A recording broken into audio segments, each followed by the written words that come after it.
It's just gonna be me here alone. Oh, we got some people joining. Bella, look. Got people looking at us. Say hi. Thank you for the birds so thank you for the world so sweet. Thank you for the food we eat. Thank you for the birds that sing. Thank you, God, for everything. Amen. August 18. So Chris, it's your house. You can go inside with us if you'd like, or you could stay out here. It doesn't matter to us. Doesn't matter. I mean, free reign, just whatever you got to do. Okay. Like I can chill on the decks on the side of the sun, but Okay. it's cool. All right. Whatever you'd like. How long have you guys been married? So we've been together 8 years, married 6 this year. Okay. And this is very unusual behavior? Yeah, we can get that dog out of here. Okay. She's gonna flip. If this stillness holds you, a quiet gesture helps sustain these long-form investigations. Taking a Mr. moment Watts, to why like the did you kill video your or wife and 2 subscribe children? allows stories like this to be examined with the time and care they demand, bringing hidden truths into focus, one layer at a time.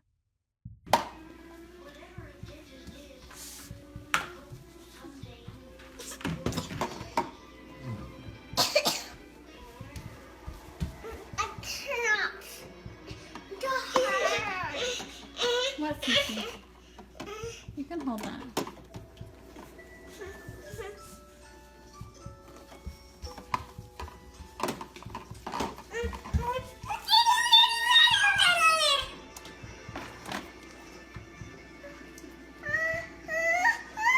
There? Oh, that was No, the doorbell, is that a ring doorbell? yeah, like when you got a visitor, it does. But I don't think the speaker is on to where you hear it. Like by Okay. My question for you is, would it show her leaving with the kids? Did you have any alerts? If she came out here, yes. Like if Did you have any alerts today with that? just when her friends were here. Does it only record when the doorbell rings, or anytime If someone? you're like right here, it should just start. The proximity should hit up. Okay. And if you had anything on that today? Just her friends. And what time was that? 12:10 and about 10 minutes afternoon. Okay. But nothing between the time when she got here this No, morning? like she got here at 2. Only thing This that morning? Was, yeah, 2 o'clock this morning. So Okay. like 1:48 on here. And the only thing that was weird was that the garage door said is left open after I left. And it might have been the sensor, but like my phone doesn't show when For your alarm? Yeah, it doesn't show if it shuts. And who's your alarm through? Vivian. Okay. But the Nikki, her friend that came here about 12:10, she said the garage door was shut when she got here. Okay. That was the only thing that was weird. All right. Were you going to hang out there, or you want to come in here? I'll start here. Okay. Hey, guess what, girls? Mommy has a baby in her belly. Are you guys excited? Yes? Are you really excited? Oh my goodness. Come give me hugs. Oh. I love you, girls. I got the baby a hug. You want to give the baby a hug? I love you, Bella. You're so sweet. Give me a kiss. Mommy. Yes, baby. Candy, Mama. I don't have candy. No, Bella. Bella, you can't play with Mommy's lotion. So this is addiction palette number 5. She keeps stealing my makeup. I'm telling you, this is why I lose makeup. She just grabbed my lipstick. I'm wearing my LuLaRoe today. Sorry guys, I'm dropping everything because of this child of mine. Hence why I lose makeup, you guys. Bella seriously destroys my girls steal my makeup, and Bella particularly. Bella steals them and breaks them, as you saw her do in action today. But here's my Christmas leggings. Can you see them? I haven't been able to get a picture of them yet because Bella doesn't take good full shot pictures yet. Grinch over here. Bella. We have the Grinch over here. We have the Grinch. We have the Grinch here.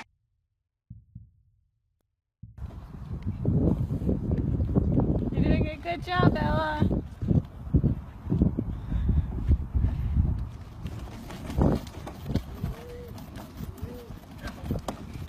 Careful. Okay, wait, we gotta stop. We gotta stop before we go across the road. Look both Remember? ways. Look both ways. Your hair came out. Yeah, she pulled them out. Pulled him out.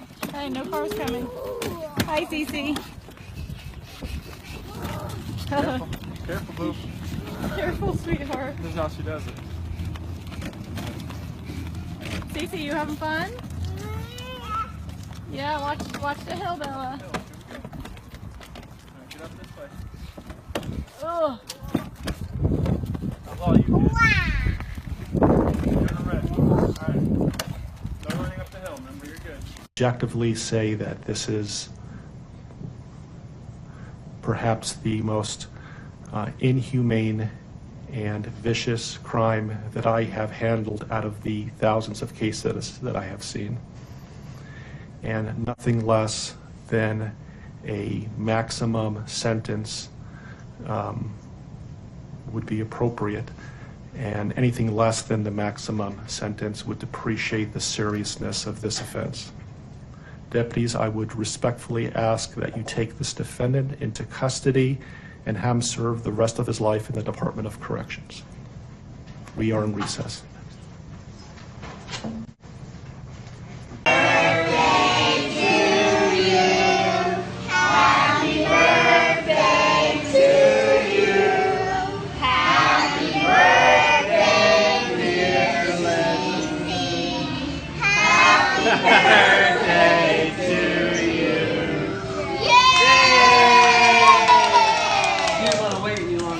I just want them back. I just want them to come back. And if they're not safe right now, that's what's tearing me apart. Because if they are safe, they're coming back. But if they're not, this has got to stop. Like, somebody has to come forward.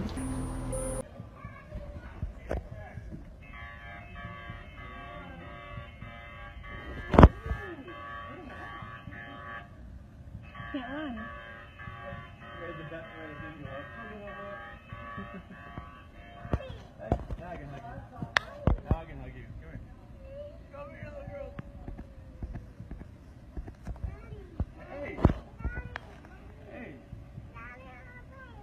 Airplane. I know. I did. Yes, I did. Hey guys, good morning, or I know for Colorado people it's good morning, good afternoon for everybody else. I wanted to come here live because today is the big day for the huge, our cocktail party is tonight where Product X is going to be released. We're super excited. We're heading to the pool right now, and then we have a massage today paid for by Lavelle. Today at 3:30. So Chris and I are super excited. So we're gonna get a massage after we lay by the pool for a little bit and maybe go to the beach again. And then we're going to go to the cocktail party. And we will be live there tonight. Tell them you love them. You're welcome. We love you. Say love you. Candy. Oh yeah, shoot, that's in here. Position of trust with respect to the victim in violation of Colorado Revised Statutes 18-3-102, subsection 1, subsection F. Do you understand? Yes, sir. Count 5 alleges murder in the first degree, a Class 1 felony. It alleges that between and including August 12, 2018 and August 13, 2018, Christopher Lee Watts unlawfully, feloniously, and knowingly caused the death of Celeste Watts, a child who had not yet attained 12 years of age, and the defendant was in a position of trust with respect to the victim in violation of Colorado Revised Statutes 18-3-102, subsection 1, subsection F. Do you understand? Yes, sir. With regard to these first 5 counts, the minimum sentence that the court could impose if convicted is life imprisonment in the Colorado Department of Corrections, and the maximum sentence is death. Do you understand? Yes, sir. Let me also point out that pursuant to Rule 32.1 of the Rules of Criminal Procedure. Cece play patty cake on Daddy's head. Yeah, she's gripping it right now. Cece play patty cake on Daddy's head. Go whack it, Daddy. Don't do that, Cece. Don't do it.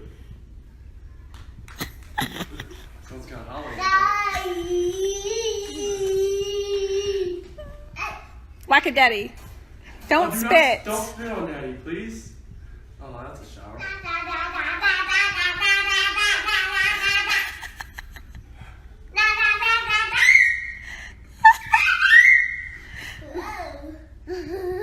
Careful, Bella, don't fall, okay? Whack-a-daddy. Whack-a-daddy. One more time, Daddy. Whack-a-daddy. Whack.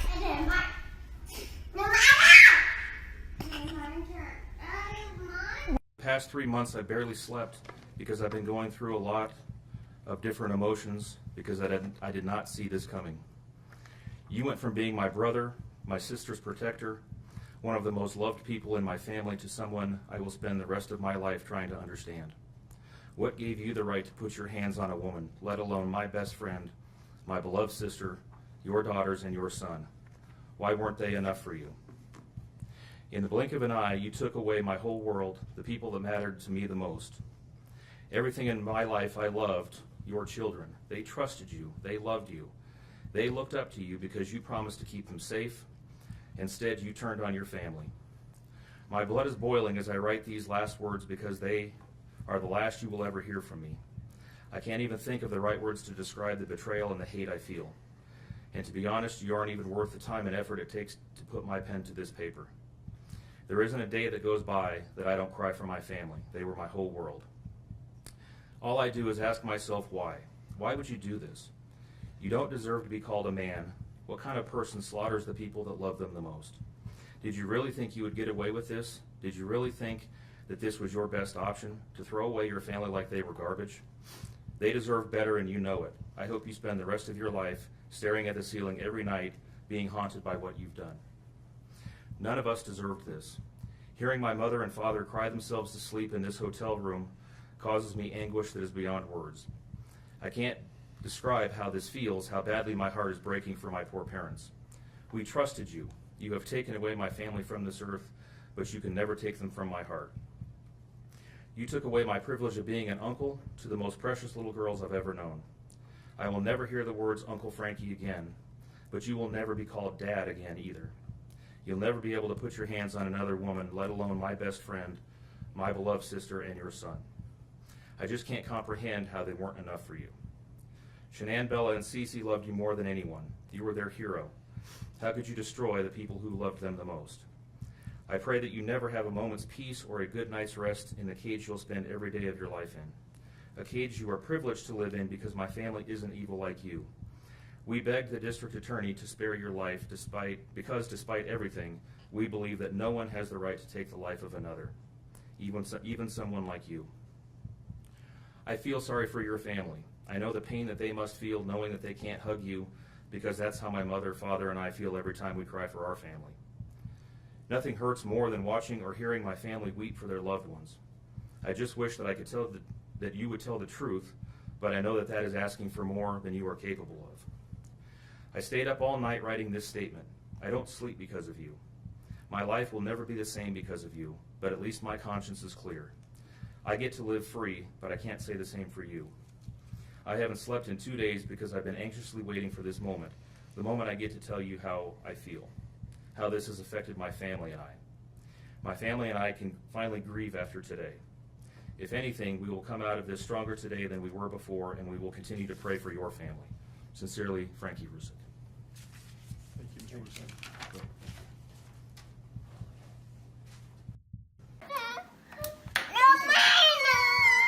Thank you. Girls. Oh, CC Girls. Bella. Okay, you want chocolate? No chocolate? If you want chocolate, you just get this bowl. You want this one, bigger one? We're gonna go. I love you too. This is the morning. This is why I love that I thrive.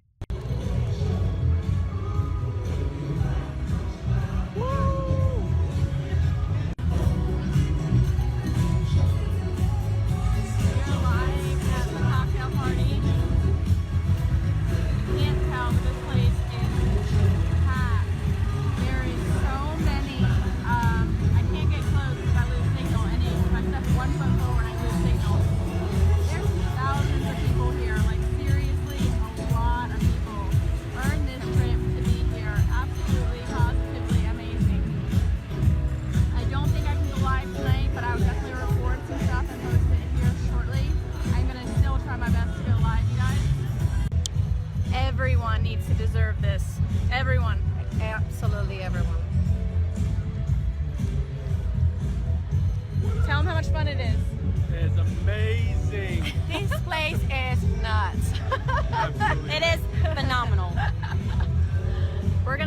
some fun. Get to hear what's coming out. It's absolutely exciting. We're super excited. We'll be back here live shortly, guys. Love you. I don't want them to really go in the ocean. I mean, Ready, set, Go. ready, set. Go. The pool opens in 2 weeks too. what's the degrees today? 85 the last I checked. 120. Wow. No, Cece. Yeah. CC, get girl. Oh gosh. Oh my gosh, are you kidding? She can climb that fence. I'm Cindy Watts. Ron Watson. Thank you. And I have authorized you to make a statement to the court as paternal grandparents of the children. And if you choose not to make a statement, but your designee, Ms. Powers, chooses to, she can do so as well. How would you like to proceed Can I today? read that? I want start. I want you to start, but I would like to read Who's that. going to be speaking today? Your Honor, initially, they've asked me, and they're hoping that they have the strength to speak, but if they do not, they've written out their statements and asked me to finish for them. So That would be fine. Who would like to go first? if I could start, Your Honor. On behalf of the Watts, Your Honor, and to the community, we thank you for the opportunity and the recognition under the Victim Bill of Rights. We come today as the grandparents and the parent of the daughter and children whose life was taken in this case. We are not here to ask for leniency. We are not in any way condoning or tolerating the crime that has occurred and the pain that has been caused. We join in our daughter-in-law and grandchildren's family in saying this should never have happened. This is not condonable. This is something that we will never get over. We appreciate the consideration that everyone has paid, most especially the families that have lost everyone. We appreciate that they begged for Christopher's life. We agree and echo what they have said, that it is not his place to take anyone's life, nor would it be our place as a community to take his life. So we thank you for the opportunity and for every consideration and effort that's been put out. The prosecution in this case has in fact respected the Victim Bill of Rights. They took the time to explain that the information that my clients had at the time that they were interviewed was not correct. They were misinformed. They were searching for answers. They were not intending to cause any pain to anyone, and they appreciate that the prosecution answered their questions and gave them the time and the respect and the consideration so that they could tell this court and everyone in this community that the interview content was not their message, that they accept that their son has done this, that they accept that he chose to plead guilty, that he sought and requested their consent and agreement for a life sentence. They appreciate that he is given the opportunity to serve that life sentence. It is his responsibility, it is his sentence, and it is not enough to make up for what has done. We understand and we join the family in that we have questions. We don't know how such a thing could possibly happen, or that a man that was responsible for raising his children and protecting his wife would take the steps that he did, and that he would disregard their bodies and the love that he had for them and they had for him and everyone else, and take the gestures and put this community through the investigation and the discovery and the responsibility of bringing justice. We do not understand that. We do not think it was appropriate. We cannot begin to think that an explanation will ever justify it. My clients indicate that they understand that a full opportunity for a confession with all of the responsibility and accountability has not occurred. And they support the family and the request that that happen, if not today, at an appropriate time, in an appropriate manner, so that everyone can have peace, to understand to the best of their ability the details that they need and to have their questions answered. And by giving this opportunity of a life sentence, we hope that he embraces that moment. That had the death penalty been pursued, there would not have been an opportunity to be accountable and to give a full confession. And had the death penalty been sought, counsel would have fought for his life, the prosecutors would have been engaged in a multiple-year battle, the families would have been torn apart, this community would have had to subsidize it and endure it, and we have so much respect and gratefulness that that did not happen. We would strongly encourage Christopher Watts to give that full confession in the tone and in the timing that he thinks is appropriate with the guidance of his counsel. We feel that it would be appropriate and helpful to ease the pain and the suffering. But we also say we don't think that there's anything that he can say that will ever account for his behavior. There's nothing that can be done to cure the harm he has caused. And he has the responsibility to serve his sentence with dignity and with regard for everyone, and to spend every breath that he has left in an atonement for what he has done. Do you want to read it? If I could just have you state your name for the record. Cindy Watts. Thank you. My name is Cindy Watts. I am the grandmother of two beautiful granddaughters, Bella Marie, Celeste Catherine Watts. I am also the mother of Christopher Watts, who I will be directing most of my statement to. First, I'd like to begin by recognizing the absolute horror of this crime and acknowledging the devastating loss that both the Rusek family as well as our family have faced. Our families have been irreparably broken by the needless deaths of Shanann, Bella, Cece, and Nico. This is something we will never get over. We will always mourn the loss of our family, and in that we are united in our grief. I am still struggling to understand how and why this tragedy occurred. I may never be able to understand and accept it, but I pray for peace and healing for all of us. Now to my son Christopher. I have known you since the day you were born into this world. I have watched you grow from a quiet and sweet, curious child who Bella reminded me so much of, to a young man who worked hard in sports and later mechanics to achieve your goals.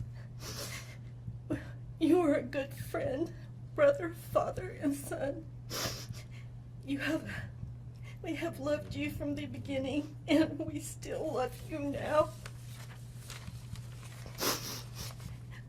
This might be hard for some to understand, how I can sit here under these circumstances and tell you, although we are heartbroken, although we can't imagine what could have led us to this day, but we love you. Maybe you can't believe it either. As the Lord said in Jeremiah 3:31, I have loved you with an everlasting love. Therefore, I have continued my faithfulness to you. And you, as your mother, Chris, I have always loved you, and I still do. I hate what has happened. Your father and sister and I are struggling to understand why. But we will remain faithful as your family, just as God remains faithful because of his unconditional love for us all. We love you, and we forgive you, son.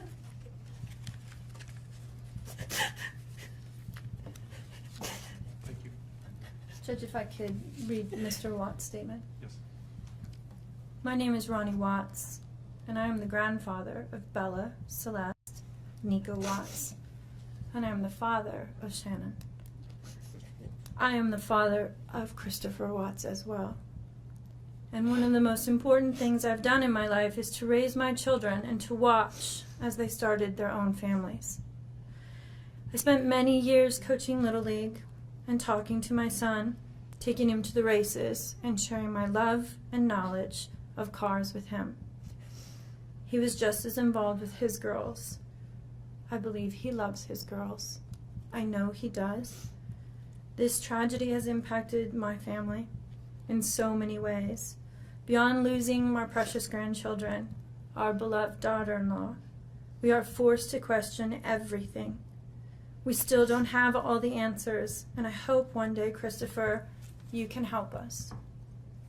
Chris, I want to talk to you as a father and son. You are here today accepting responsibility, but I want to tell you this now. I love you. Nothing will ever change that. And I want you to find peace. And today is your first step. The Bible says if we confess our sins, God is faithful and just and will forgive us. Chris, I forgive you, and your sister forgives you, and we will never abandon you, and we love you. Dad. Judge, thank you for the opportunity to address the court. I don't want to be in it. Get lower.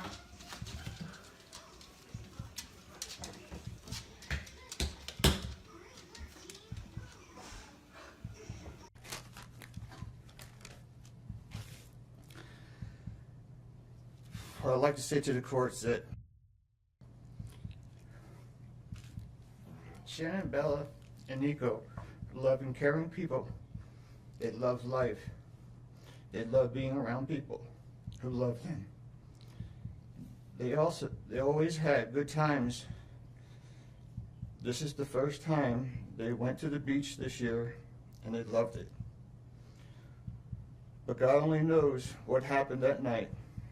Life will never be the same without Shannon, Bella, and Celeste and Nico. Had all their lives to live. They were taken by a heartless one.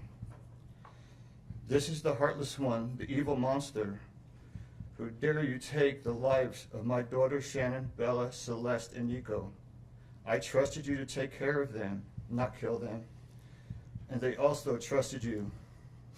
The heartless monster, and then you take them out like trash. You disgust me.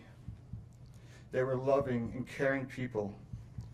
You may have taken their bodies from me, but you will never take the love they had from me. They loved us more than you will ever know, because you don't know what love is. Because if you did, you would not have killed them. You monster, thought you would get away with this. I don't know how. The cameras do not lie. You carry them out like trash of the house.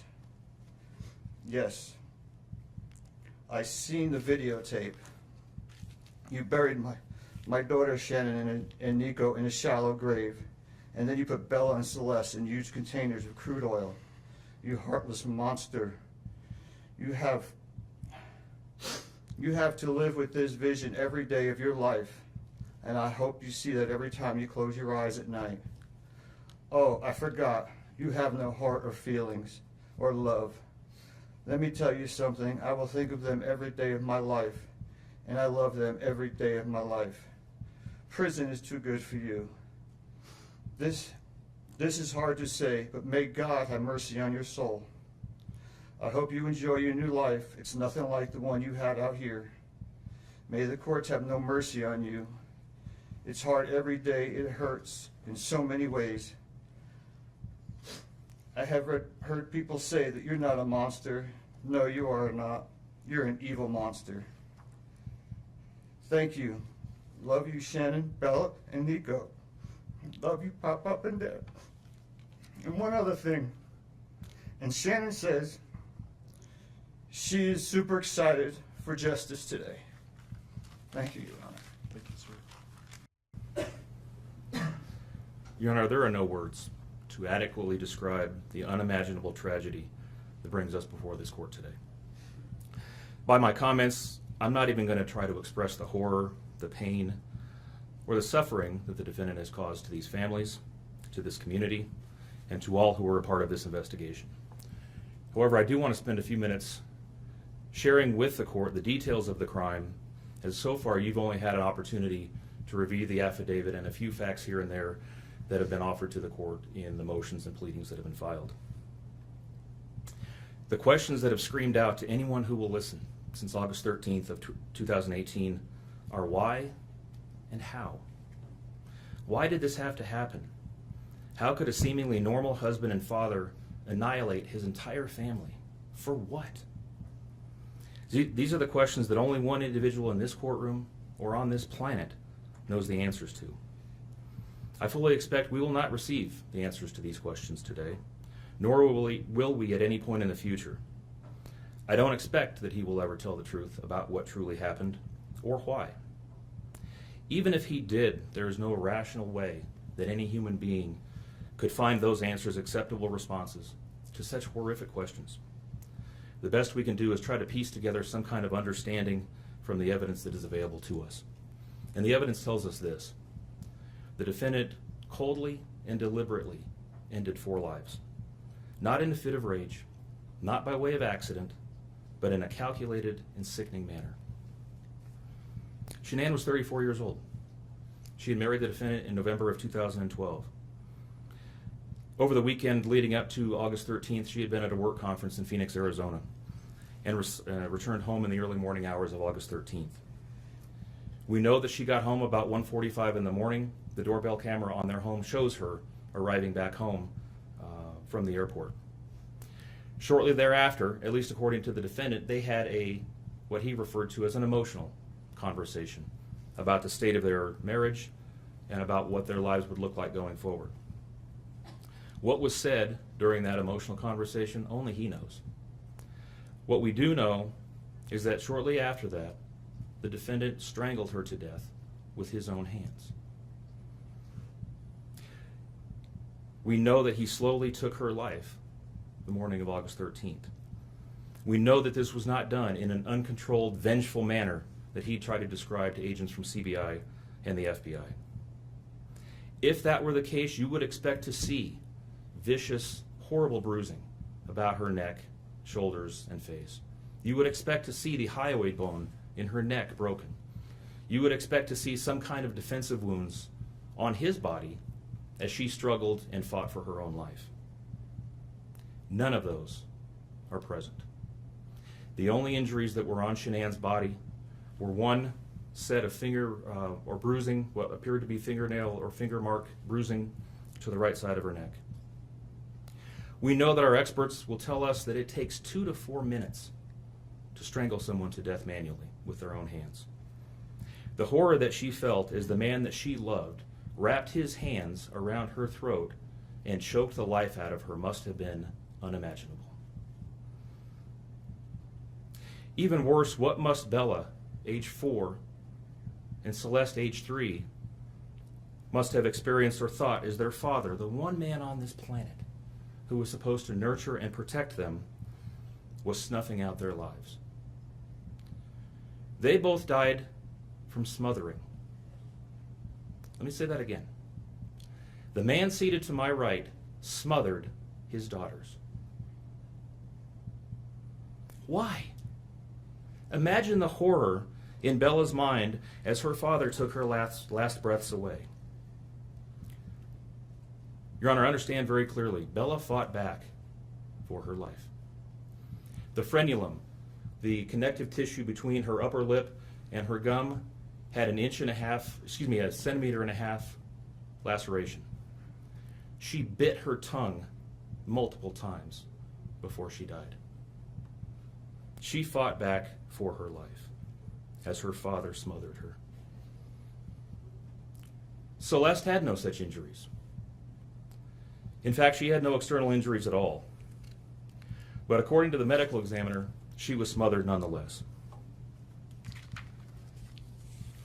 The defendant then methodically and calmly loaded their bodies into his work truck, not in a hasty or disorganized way. He was seen from the neighbor's doorbell camera backing his truck into the driveway, going back and forth into the house and back out to the truck 3 different times, 1 time for each of their bodies. He then drove them away from their family home 1 final time intent on hiding any evidence of the crimes that he had just committed. In one final sign of callousness for his wife, his daughters, and their unborn son, and their remains, he drove them to a location that he thought no one would ever find them, to one of the oil tank batteries with which he was so familiar. He knew this was safe. He had texted a coworker the night before saying, "I'll head out to that site. I'll take care of it." He had carefully ensured that he would be alone in the middle of the plains to secrete away the remains of his family in a place that he hoped they would never be found. In one final measure of disrespect for the family he once had, he ensured that they would not be together, even in death, or so he thought. He disposed of them in different locations. He buried Shanann and Nico in a shallow grave away from the oil tanks. Bella and Celeste were thrown away in the oil tanks at this facility.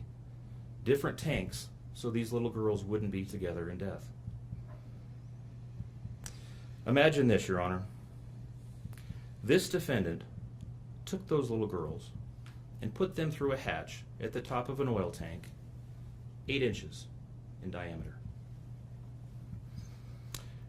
Bella had scratches on her left buttocks from being shoved through this hole. A tuft of blonde hair was found on the edge of one of these hatches. The defendant told investigators that Bella's tank seemed emptier than CC's because of the sound that the splashes made. These were his daughters. Significantly, when his coworkers arrived at the tank battery later that morning, to a person, they all described him as acting completely normally. It was a normal workday, even while his daughters sank in the oil and water not far away from him. And then his efforts at deception truly began. We've all seen the emotionless interviews that the defendant gives to the local media asking for help in locating his family. We watched as he claimed that the house was empty without them, and that he hoped that they were somewhere safe, and that he just wanted them to come home. He told investigators that they were at home sleeping when he left for work that morning, and that Shanann had told him that she was taking the girls to a friend's house for the day. What is striking about this case, Your Honor, beyond the horrors that I've already described to you, is the number of collateral victims that he created by his actions. While he stood in front of TV cameras asking for the safe return of his family, scores of law enforcement officers, neighbors, friends, and family scoured the area, fretted for their safe return. They texted him begging for any information and sending him their best wishes, all the while he hid what he had done. The list of indirect victims does not end there. Think of the firefighters and the Colorado State Patrol hazmat experts who had to don protective suits and who were called upon to pull Bella and Celeste out of those oil tanks. Or the coroner employees who had to conduct these autopsies. Or the victim assistants who frantically attempted to ease the suffering of those affected. All of this, Your Honor, for what? Why? Why did this have to happen? His motive was simple, Your Honor. He had a desire for a fresh start, to begin a relationship with a new love that overpowered all decency and feelings for his wife, his daughters, and unborn son. While Shanann texted the defendant over and over again in the days and weeks leading up to her death, attempting to save her marriage, the defendant secreted pictures of his girlfriend into his phone and searched and texted her at all hours of the night. While Shanann sent the defendant self-help and relationship counseling books, one of which, ironically enough, was thrown in the garbage. He was searching the internet for secluded vacation spots to take his new love in researching jewelry.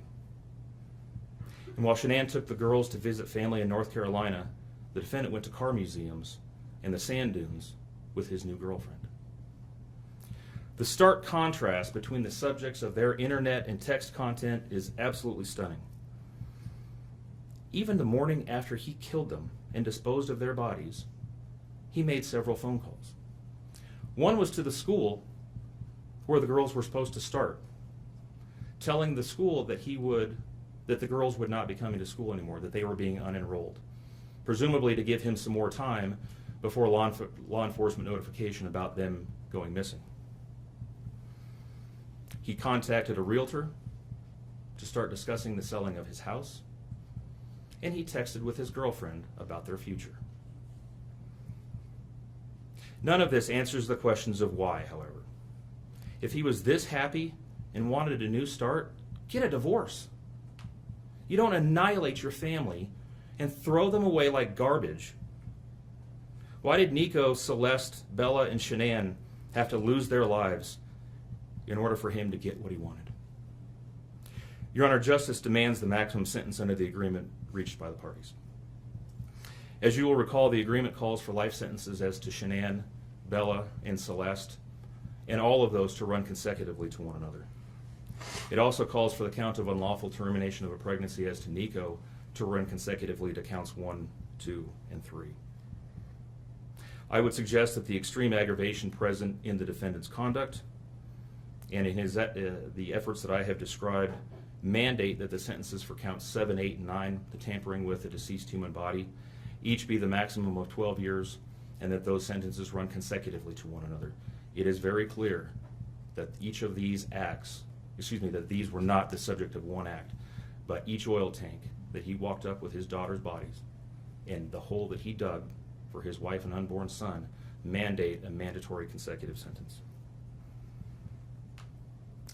It's been alluded to this morning, but the defendant was certainly eligible for the death penalty in this case under the existing law in the state of Colorado.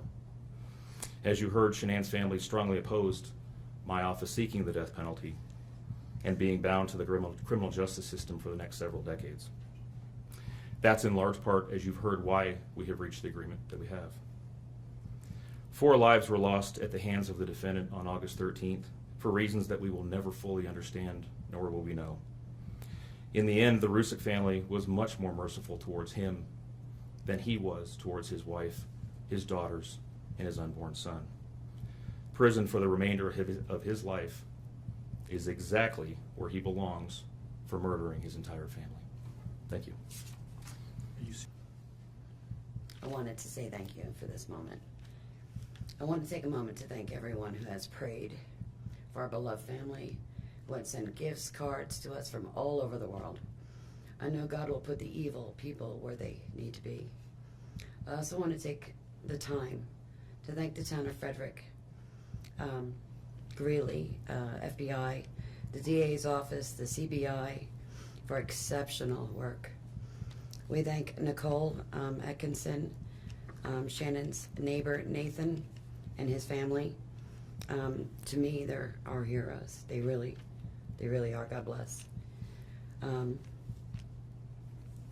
God makes no mistakes on who he puts in your life. Marriage is about love, trust, and friendship and unity. We marry for sickness and health, to death do us part. Our daughter Shannon loved you with all of her heart. Your children loved you to the moon and back. Shannon's family was her world. Shannon put a crown on your head. But unfortunately, the day that you took their life, God removed that crown. We loved you like a son. We trusted you. Your faithful wife trusted you. Your children adored you, and they also trusted you. Your daughter Bella Marie sang a song proudly. And I don't know if you got to see it, but it was, "Daddy, you're my hero." I have no idea who gave you the right to take their lives.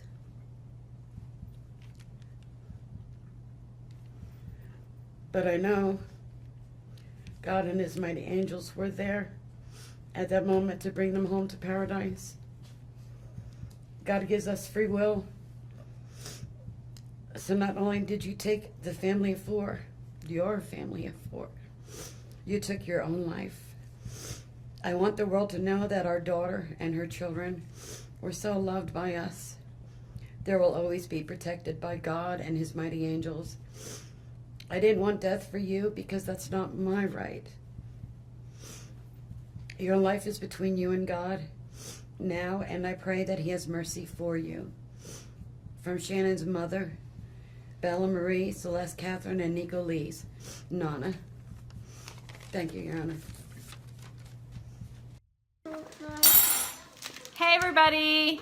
So I'm home with the family, and they're excited to try the new Pro Bars, and they came in, I think, yesterday. So we have cookies and cream, and we have lemon meringue. Who wants Pro Bars? I do. All right, so do you guys want lemon meringue first, or do you want cookies and cream? Cookies. Cookies? I want that. You want the lemon meringue?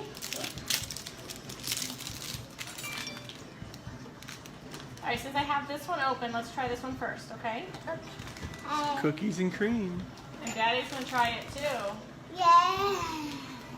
Are you both? Yes, so everyone's gonna try Chris Crumb cookies and cream. All right, Bella gets cookies and cream, Cece gets cookies and cream. Ready? Ready? Set. You're the taste testers. Yummy. Is it yummy? What's it taste like? Chocolate. Chocolate. What else? Watermelon. Watermelon. What's it taste like, Cece? Chocolate. Chocolate? Uh-huh. Is it delicious? Daddy? Oreo wrapped with vanilla. It's nice. Oreo wrapped in vanilla? Is it yummy, Cece? Is that good, Bella? I think they like cookies and cream. Okay, so let's try the lemon meringue. Hey, everybody. So, a little crazy over here. Cece loves the cookies and cream. You like it? Yeah, nothing. Good thing. Don't mind me. It's been a long travel day yesterday. Been cleaning, regrouping today. Hey, Jen. Okay, so Chris, this is the lemon meringue. Nope, that's Daddy's. Here's yours. Wait, don't take. Wait. Here, Bella. Okay, this one's lemon meringue. It's like the pie, but better because I don't like the pie. Ready, set, go. Ready? Hey, Jessica. That's so good. How's that taste, Cece? Good. Good? Yeah? Do you like that one better? Me too. I like it. What's it taste like? You like lemon meringue pie? Straight out the box. Bella, what's it taste like? I don't like it. You don't like that one? Bella doesn't like that one. That's okay. You like the birthday cake, right? And the cookies and cream? Yep. Dieter, do you want some? Yeah, Dieter wants some. All right, so which one's your favorite out of all the Pro Bars? Hey, Wendy. I would say lemon meringue. Lemon meringue? What's your favorite, Cece? Birthday. Birthday? Mommy's favorite. What's your favorite? The cookies and cream? Wow. We have to keep 3 on stock. It's a good thing. How do I turn this around? It's a good thing that I have all 3 of the favorites in the house. Cinnamon rolls were sold out of it here at the house. You like it? I want dip and cream. You want dip and ranch? You want ranch dip and chips? Jess, I have them all. I just ate all of the cinnamon rolls. Cece actually really likes the cinnamon rolls too. Look at that one. Cookies and cream. We got Cookie Monster.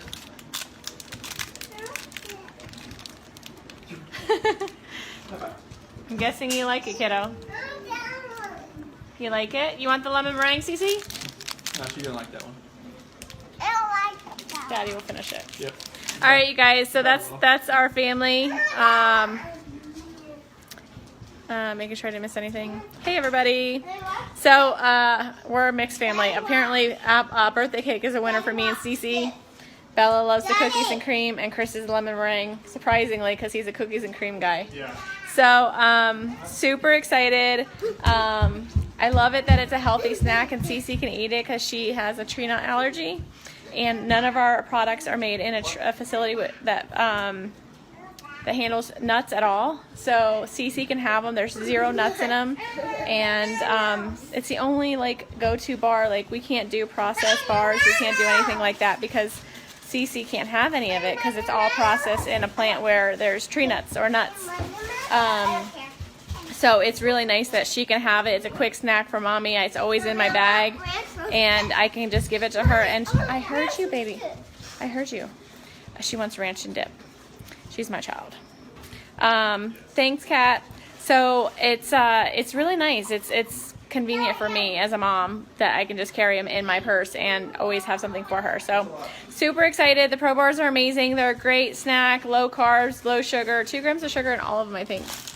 But yeah, 2 grams of sugar and 20 grams of protein. So they're really good for you. So you guys have a great night. Love you. And we're going to be, Cece and I are fighting over the birthday cake. So, all right. Say bye. Bye. See ya. All right, bye guys. Just wait. Hi guys. Say hi, Bella. We gotta get you dressed, kid. Look what Bella's eating. Bella's eating some of the ingredients. She got a nice little bowl of chocolate chips.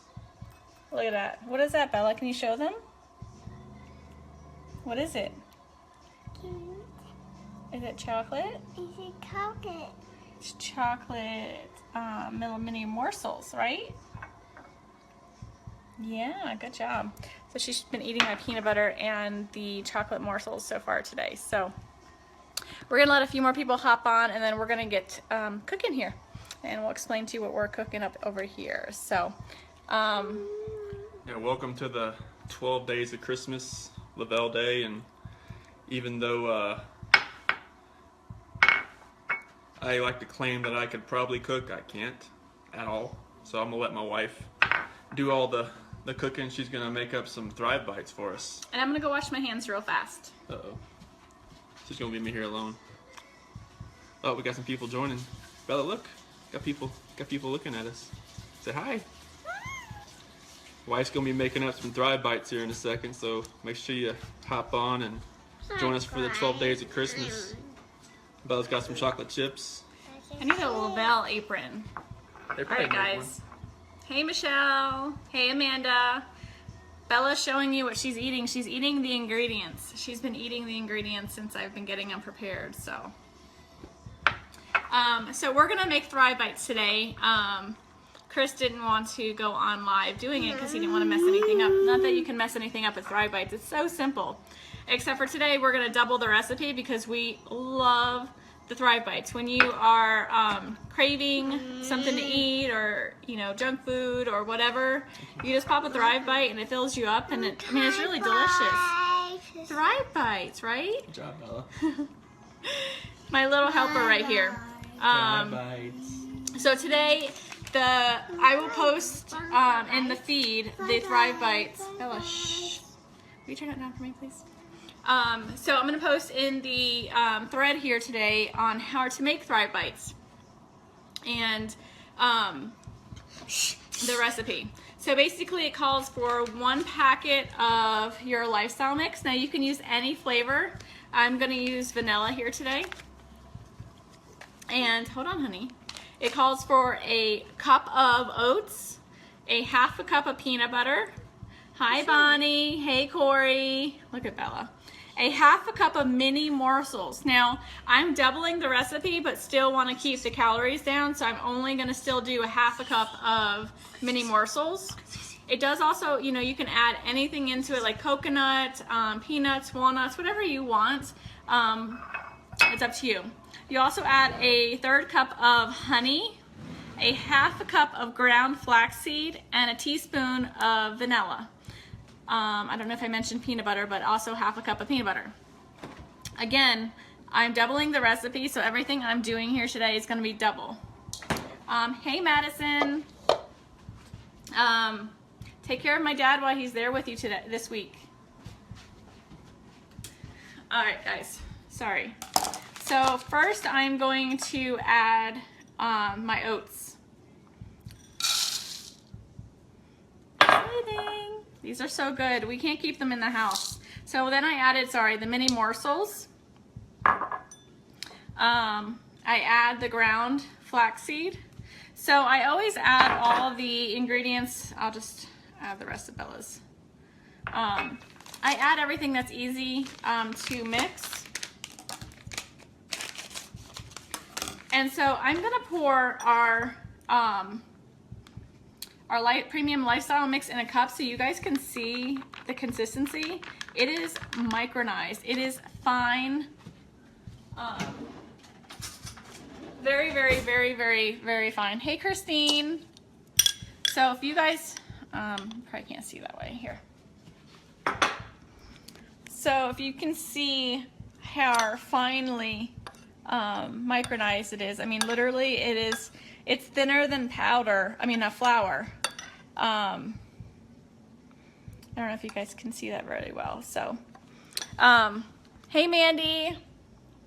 So the Thrive Premium Lifestyle Mix is so fine. I mean, it's very, very, very fine. Let me find the other one. So you add 2 of those because, like I said, I'm doubling the recipe. Hey, Sharon.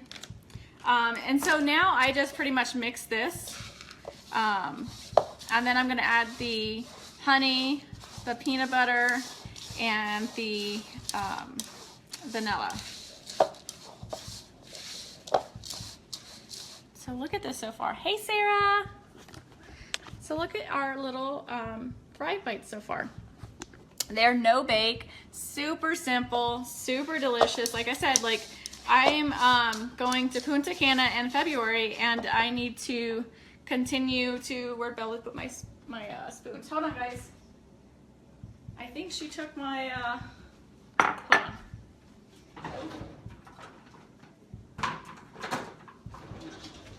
All right, I got 2 more. So if you're like me,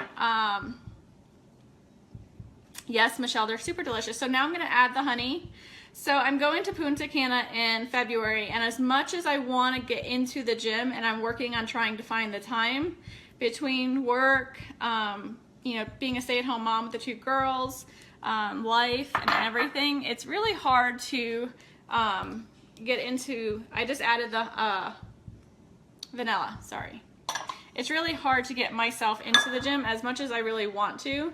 I've been doing some kind of like mini workouts at the house, like squatting and things like that, but it's hard for me to get to the gym. And being a stay-at-home mom during the day and working overnight shifts, you tend to snack a lot because you're always around food, and you know, whatever happens, you know, the kids are eating snacks, you jump on snacks.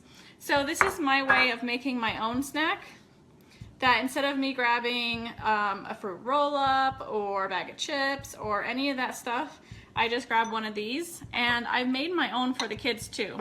So they have their own little protein bites Bella loves. So now that all my ingredients are in here, I'm just going to mix it up really good. And as you guys know, messing with peanut butter, it's fun. So, sorry, I don't like a mess when I'm cooking. Not that I'm cooking. I know, Bonnie. So Bella does squats with me at the house because, you know, we all gotta work up the backside, right? So I am doing squats at the house, and it's super funny because she tries to do them with me. And so here comes Cece, the sumo wrestler, doing squats in my living room because she literally looks like a sumo wrestler when she's doing them. Yeah, Mandy, so that is my favorite side effect. And you know, the thing is, it's not a weight loss company. And as you know, I use you as an example because you are super skinny when you started Thriving.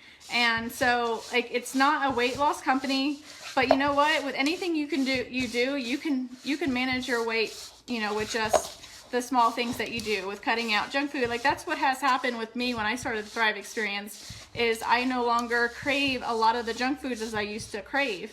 And being lazy from,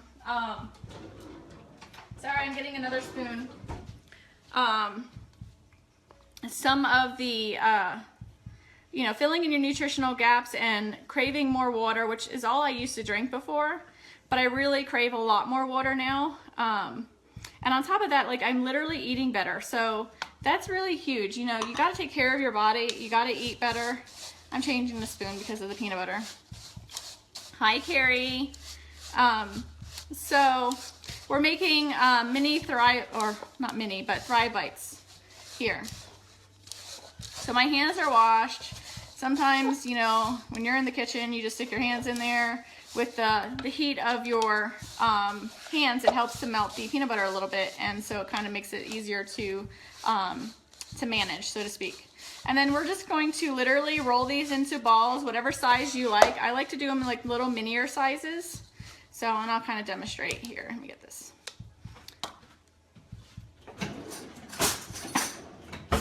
So, get your hands dirty.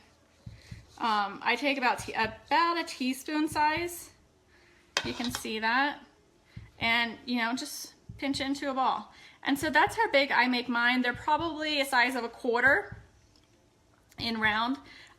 Carrie, they're super delicious and very healthy for you too, except for the fact that they have little mini morsels in them, but I cut the recipe in half when it comes to the mini morsels. And then you can be creative. You can use the strawberry shake with it. You can use the apple pie and create it into like an apple pie little treat. I love the peanut butter because everyone in this house loves peanut butter and I can never keep it on hand. So it's been really good. Like I said, the girls love them. I don't use the Thrive Lifestyle mix for the girls, but I make them their own little mini bites, so they feel like they're getting a treat with us too. Yes, Mandy. So these are so, like, honestly, they're really good too. But yeah, and you can do whatever you want with them. You can add anything. I'm not a coconut person, so I don't add coconut to mine, but you can add chunky peanut butter. You can add anything, you know, that you want. Stick them in the fridge, let them chill, and then put them in a little container, and then you're good to go. Grab and go. How many spoons are you required? Listen. I use like one sometimes, but like it's sticky, and you know, usually I just use my hands a lot. Of course they're clean, but you know, I'm trying to be, you know, proper, like professional TV cook, you know. I don't qualify though. So, give me 1 second. They're really good. You guys really have to try them. I will post them in the thread here. I am down 28 pounds since I started the Thrive Experience, and going to Punta Cana in February, I'd like to be down another, you know, a good 5 to 10 pounds. And so this is a really good way for me to do that. And I'm gonna show you kind of what they look like. I'm sure some of you have made some protein bites before. So it's super simple, you guys. Have fun with it. Bella was helping me out, but Chris took her away so she wouldn't talk on the video. Incorporate your kids, like make something for them. Like, and this is super fun. Bella likes to roll these with me, and she does a really good job with it. And it's interaction with your children too at the same time. So that's pretty much it. I'm gonna finish making these, and then I'll come back on later and show you what they look like when they're all done, even though they look the same, just a little firmer. So you guys have a great day, and I'll post the ingredients so Michelle, you can go ahead and continue shopping when you're at Walmart today. All right, guys, have a great day. There are these are great when you have an afternoon slump of work. Yes, so good. And you know, honestly, like I eat them throughout the day. And they're really good snacks for when I work overnights, because when I work overnights, I tend to snack on a bunch of junk food, like things that aren't good for you. And so these have been a really good supplement instead of doing that. So instead of a bag of chips, I'm eating some Thrive Bites. All right, guys, have a great day. This matter comes on for a first appearance. Mr. Warren, correct me if I'm wrong, but formal charges have not been filed yet? That's correct, Your Honor. The defendant was arrested. Formal charges have not been filed. By my calculation, I believe it will be due to the court at 3:30 on Monday afternoon. Thank you. Mr. Mercer, anything you would like to say about that? Not regarding that issue, thank you. So the court has reviewed an affidavit in support of a warrantless arrest. The court has found probable cause for the arrest. Specifically, I see that Mr. Watts was arrested for 3 counts of first-degree murder, each a Class 1 felony, and 3 counts of tampering with a deceased human body, each a Class 3 felony. Again, these are only charges that are named in the affidavit in support of the warrantless arrest. It's the district attorney's office who will ultimately decide what charges, if any, are going to be filed. And Mr. Merson, would you like me to advise your client of his rights pursuant to Rule 5? Yes, please. Thank you. So, Mr. Watts, I would like you to listen carefully to the rights that you have, okay? Thank you. And so first, you don't need to make any statements. Any statements you make can and may be used against you. Do you understand? Yes. You have the right to counsel. Do you understand? Yes, sir. If you are indigent, you have the right to request the appointment of counsel or consult with a public defender before any further proceedings are held. Do you understand that? Yes, sir. And Mr. Merson is the head of the public defender's office, and he is going to represent you today and potentially in the future. Do you understand that? Yes, sir. Okay. Any plea that you make must be made voluntarily and not the result of undue influence or coercion. Do you understand that? Yes, sir. Right now, charges have not been filed, so this is a limited advisement. I intend to bring you back next week once formal charges are filed on Monday, so I can give you a full advisement. But I will tell you that at this point, the court is not authorizing any bail. Once I know what the official charges are that are filed by the district attorney's office, I'll inform you the nature of the charges. If charges are filed, you have the right to a jury trial, and you have the right to demand and receive a preliminary hearing within a reasonable time to determine whether probable cause exists to believe that you committed any of the charges that are filed by the district attorney's office. Do you understand that? Yes, sir. I believe that your lawyer has filed about 16 or so motions on your behalf, including a request for a preliminary hearing. Do you agree, Mr. Merson, that that time period, that 35 days to have a preliminary hearing, doesn't begin until your client appears in court next week once formal charges are filed? I agree. And I have not seen, correct me if I'm wrong, a proof positive, presumptive great written motion by your office? Not at this point, Judge. Okay. Okay. And so would you like me to further advise your client of any additional rights? No, thank you. Mr. Rourke, what kind of conditions, if any, are you requesting for the protection order given the circumstances? Judge, I'm going to defer to Mr. Wren on that. Mr. Wren? People are simply asking for the standard protection order under Title 18 at this point, given the deceased nature of the victims. And I assume based on the no bond hold, the issue of possessing or having access to or control over a firearm or any ammunition is a non-issue until and if bond is authorized. That's correct. Thank you. So, Mr. Watts, I am going to issue a protection order pursuant to Colorado Revised Statutes 18-1-1001. It's going to state that you not harass, molest, intimidate, retaliate against any witness involved in this case. Do you understand that? Yes, sir. If you were to violate the mandatory protection order, it's a Class 1 misdemeanor. Do you understand that? Yes, sir. And could we talk about some of them? I realize that things are happening very quickly. Motions were filed today. There hasn't been a lot of time to object or to file responses. Mr. Merson has filed a number of motions, some of which potentially may be time sensitive. My intention is for the parties to come back to court next Tuesday so I could advise Mr. Watts of his formal charges that are filed no later than 3:30 on Monday. So I'm not sure if I'm going to be requiring the prosecutor to file a response between now and Tuesday, or whether we can resolve some of these issues now. For example, the preservation of certain evidence, like police notes, handwritten notes, like touch DNA evidence, things of that nature. Your Honor, I think we can address some of these pretty quickly, but certainly not all of them. We would be asking for time to file a written response to some of them. Yeah, I'm just concerned about the time that elapses between now and Tuesday, and I want to make sure that the evidence that's being requested to be preserved is preserved. Understood. So, for example, can you, any objection for me to order that all law enforcement, both state and federal, that were involved in this case, preserve their handwritten notes? Any objection to that? No. So I will grant that request. Did you read Mr. Merson's motion with regard to touch DNA?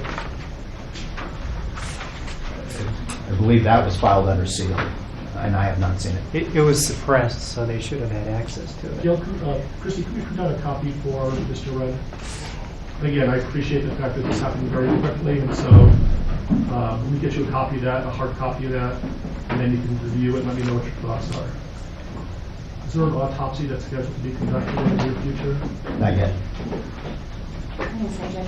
Motion is that? There was a 16.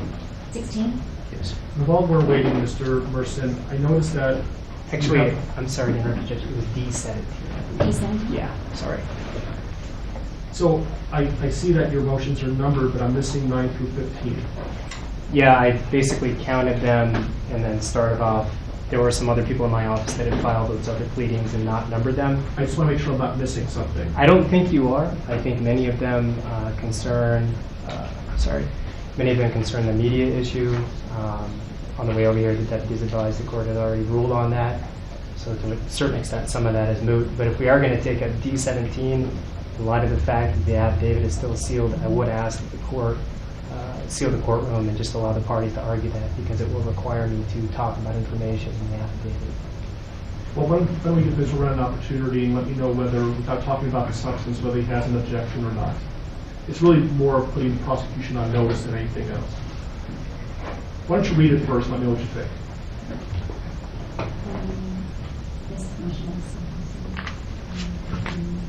You can give it to the prosecution.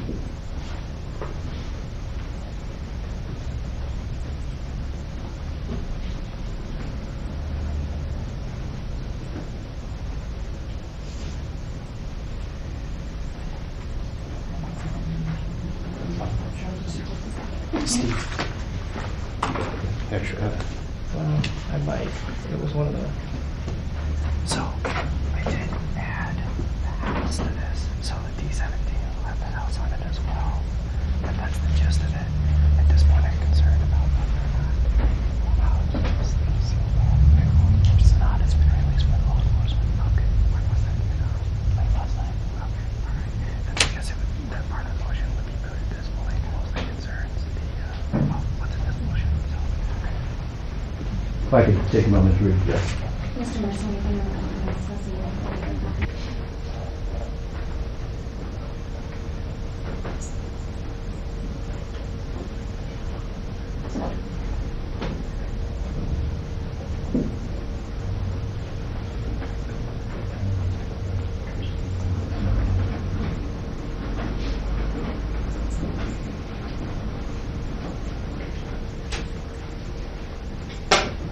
Mr. Ring. Thank you. I'm okay with continuing it. I just don't want there to be any time-sensitive issues between now and next Tuesday that we should have handled today. I think we need to address it today. As I indicated, Judge, at this point, there's not an autopsy scheduled or autopsies. I don't know when that might happen. I don't know if it would happen before Tuesday or not. With respect to this motion, and does the court want to address Mr. Merson's concerns about clearing the courtroom, given the sealed nature of this, or may I speak for you? Well, it was I think it's based on the sealing of the affidavit in support of the warrantless arrest, and so it was your motion to seal. So if you think the reasons why you requested the affidavit to be sealed are going to be compromised, we could do this in camera. If you believe it's not, then we can talk about it publicly. I'm not worried about the compromising nature of the affidavit. I will tell the court and make a record that the prosecution has provided Mr. Merson with a copy of the affidavit, despite the fact that it was sealed to the public. I am concerned about this being discussed in a non-in-camera setting. My concerns revolve around the issues I brought up and the objections to expanded media coverage. It's an ongoing investigation at this point. I have concerns about, what would be discussed and how that would implicate Mr. Watts' right to a fair trial and his due process right. So my request is that the court seal the courtroom so we can discuss this. Mr. Wren? Move that to the discretion of the court.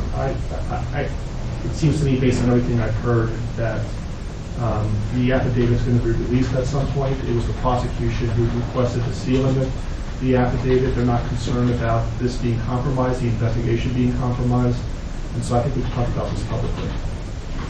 Mr. Wren? And when you say talk about this, are we still talking about yes. D17, yes. Which was also filed under seal? Yes.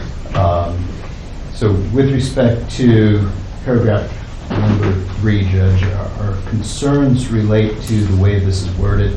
As the court knows, the pathologist goes through a very extensive process when conducting an autopsy, much of which is governed by statute.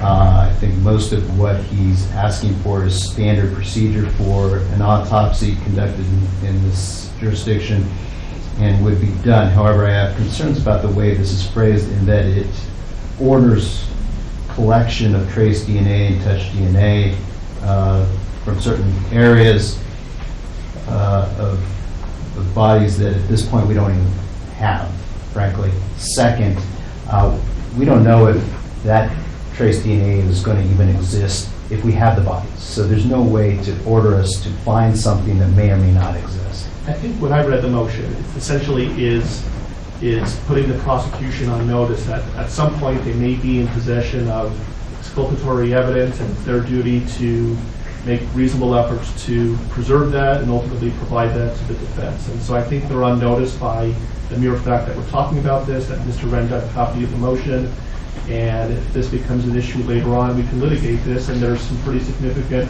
sanctions for the destruction of exculpatory evidence. Okay, so that will be the ruling of the court. Your Honor, may I ask one clarifying question? Because the way that the motion is titled talks about the collection of touch or trace DNA at 2825 Saratoga Trail as well as during the autopsy, but the body of the motion does not. I want to make sure that Mr. Merson is aware that the home where the homicides were alleged to have occurred has been released by law enforcement, was released as of about midnight last night. So even as we stand today, we are not in a position to be able to go back in and collect trace DNA from that home. So I just want to make clear that, that the ruling of the court does not require us to do anything affirmative with respect to the home. And Mr. Wren advised me that the government is no longer in control of the home, so I'm aware of that. Thank you. Thank you. Thank you. With regard to the motion for protective order, essentially for nobody to speak to Mr. Watts other than his attorneys and investigators and support staff, I'm assuming there's no objection to that? Correct. You'll put law enforcement on notice on that issue? Yes. Okay. Any other time-sensitive issues that cannot wait until next Tuesday? Nothing from the legal. Mr. Merson? May I just have 1 second? Sure.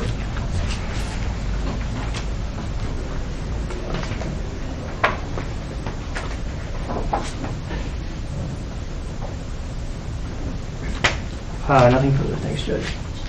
Okay, and I would just respectfully ask that if you file anything between now and next Tuesday, certainly into the future, if you could advise your office of this, if there's more than one lawyer working on it, please number every pleading that's filed, and for the prosecution as well, maybe you can use letters, and that way I know that I'm not missing something.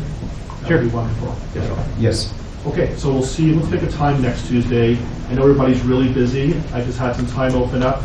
And so what's a convenient time for everybody to be here? I'm also going to be asking if there's victim rights compliance today and see if there's a more convenient time for whoever the victim rights representative is.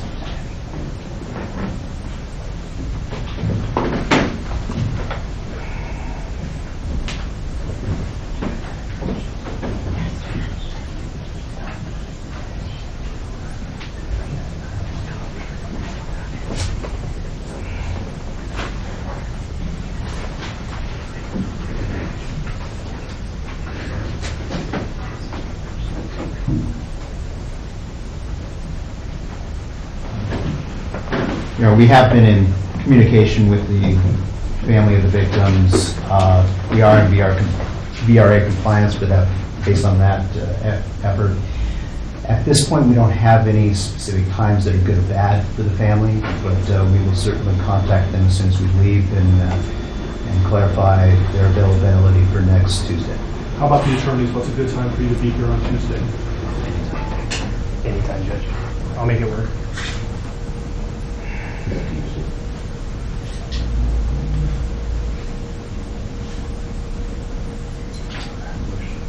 The motion's hearing in Division 12 at 2 o'clock. That'll probably last an hour. Otherwise, I'm free. About 10 o'clock. That's fine. So the plan is next Tuesday, 10 o'clock, we're going to know whether the prosecution filed formal charges or not, and the deadline for that would be Monday at 3:30. I will give Mr. Watts a more detailed advisement, and then we'll decide what the next step is going to be. Does that work for everybody? Yeah, one more thing. Yes. I would just ask the court order that the prosecution give the defense notice as to if an autopsy is to be scheduled, when that is scheduled, so that we can file the appropriate motions. I think you can appreciate why we would want notice of that. Yes. Any objection to that? Not as to the notice issue. Yeah, I'm not going to be ordering that they, at this point, I'm not ordering that they be allowed to be present during the autopsy. Why don't we say 48 hours notice? Is that reasonable? Yes, and if I learn that information over the weekend, I'll email Mr. Mercer. Okay with you, Mr. Mercer? That's fine, thank you. They wouldn't do the autopsy over the weekend, though, would they? No, I don't believe so. They would? They're going to try to get it done soon. So 48 hours is probably not going to do it. Because they think they're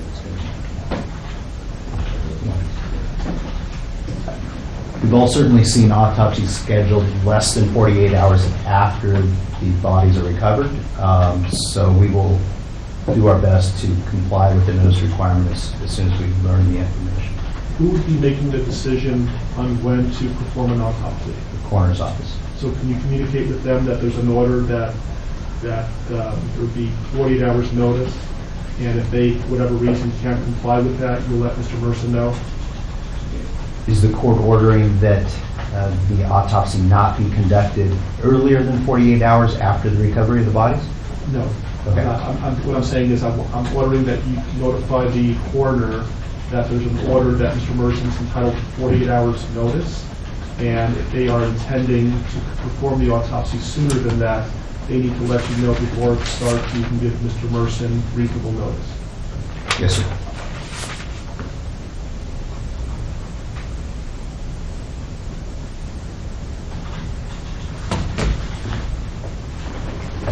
Anything else you can think of between now and next Tuesday that we can resolve today? Nothing from the prosecution. Nothing from the defense, thanks. Okay. All right, we'll see you next Tuesday at 10 o'clock or Monday when we are at this point.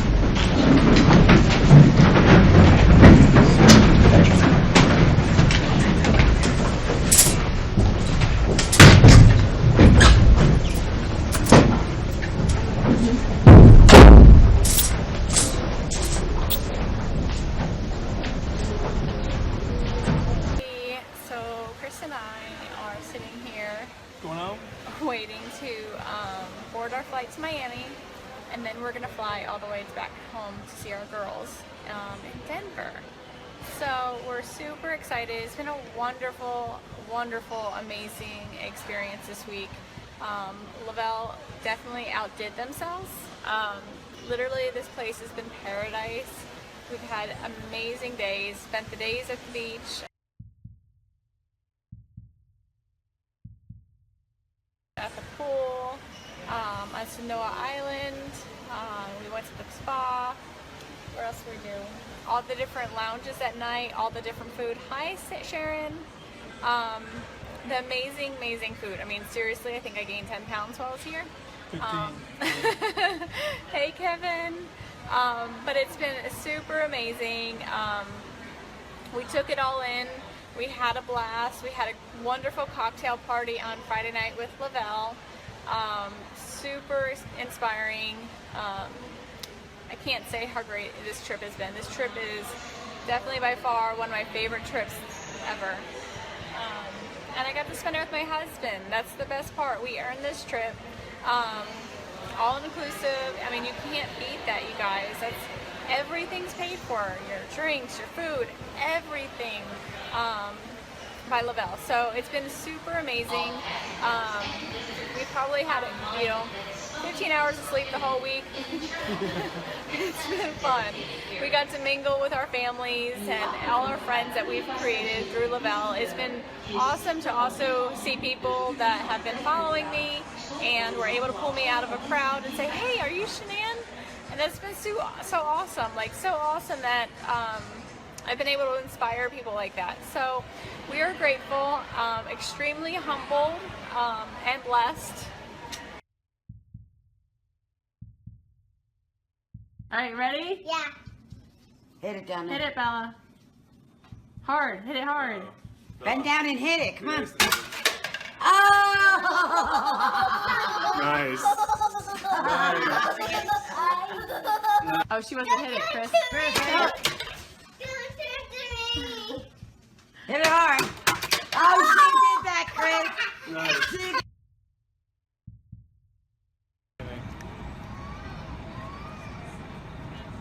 Say hi, guys. What up? This is Cece downtown Denver, like cruising on Chris's shoulder. She's definitely working him. Hi, Cece.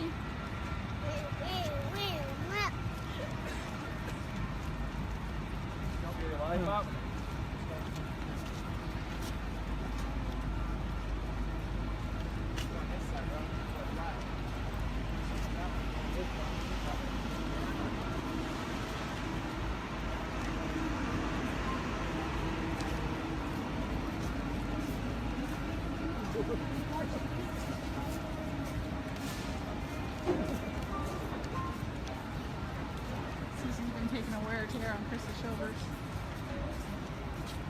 Cece. Where you going, Cece? Where you going, Beth? Come on, Bella. Yeah. Celeste. Hello. Come on, B. Bella's falling asleep too. Doesn't want to walk. She's doing the crab walk. Crab walk. I'm sorry. Oh, torture your children. Make them walk downtown Denver. Poor kids. Poor daddy's shoulders. Cece.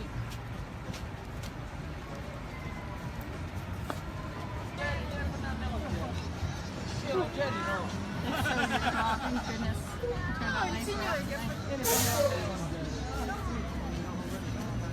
We're just talking April. They're going to do another lifestyle getaway. I guarantee one's going to be here in Denver one day. That'd be awesome. Right, Cece? Oh, yeah. You having fun, Cece? Yep. Yeah. Are you dancing? Dance, dance, dance. Come on, Cece. Hey, you're asking for it, dude.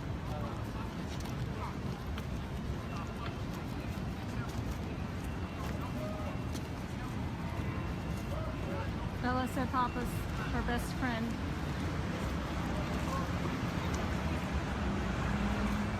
Bring on, come on. Cece's breaking Daddy's shoulders. Cece.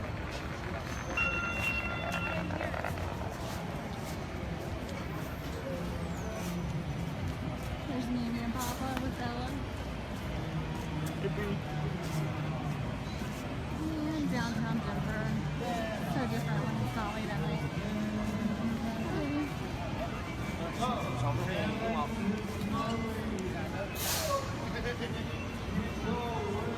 Alright guys, we're gonna head out. So I'm gonna get 8 ounces of water real quick. Hold on. Do you want to get a cup? Got Dieter here. He's not leaving us alone. What's up, babe? Say hi. Look, there's Dieter. It's really cool packaging they got too. I like it. I like 4 or 5 pieces of ice cubes, like 3 or 4 pieces of ice cubes in mine. Can't smell it. But look. I'm so excited for you, Shannon. I'm going to shoot you a message when I get off here. I just put the kids down. Don't mind me, guys. I'm in my pajamas already because it's bedtime. It smells good. Oh my god. Smell that. That's good. Christina says it tastes like my favorite ice cream. I'm so excited. I love green mint ice cream. It's my absolute favorite. And it's not just mint ice cream. It has to be green mint. Because, yeah, I'm weird like that. So, I am so excited. And all you do is shake, shake, shake. Kids are down. They're gonna be jealous because, yeah. They love it's candy just sick. cane. I'm so excited. Oh my goodness, it does smell like my favorite ice cream. I'm only gonna give Chris a little bit because I don't think I'm gonna want to share this. Ready? Here it goes.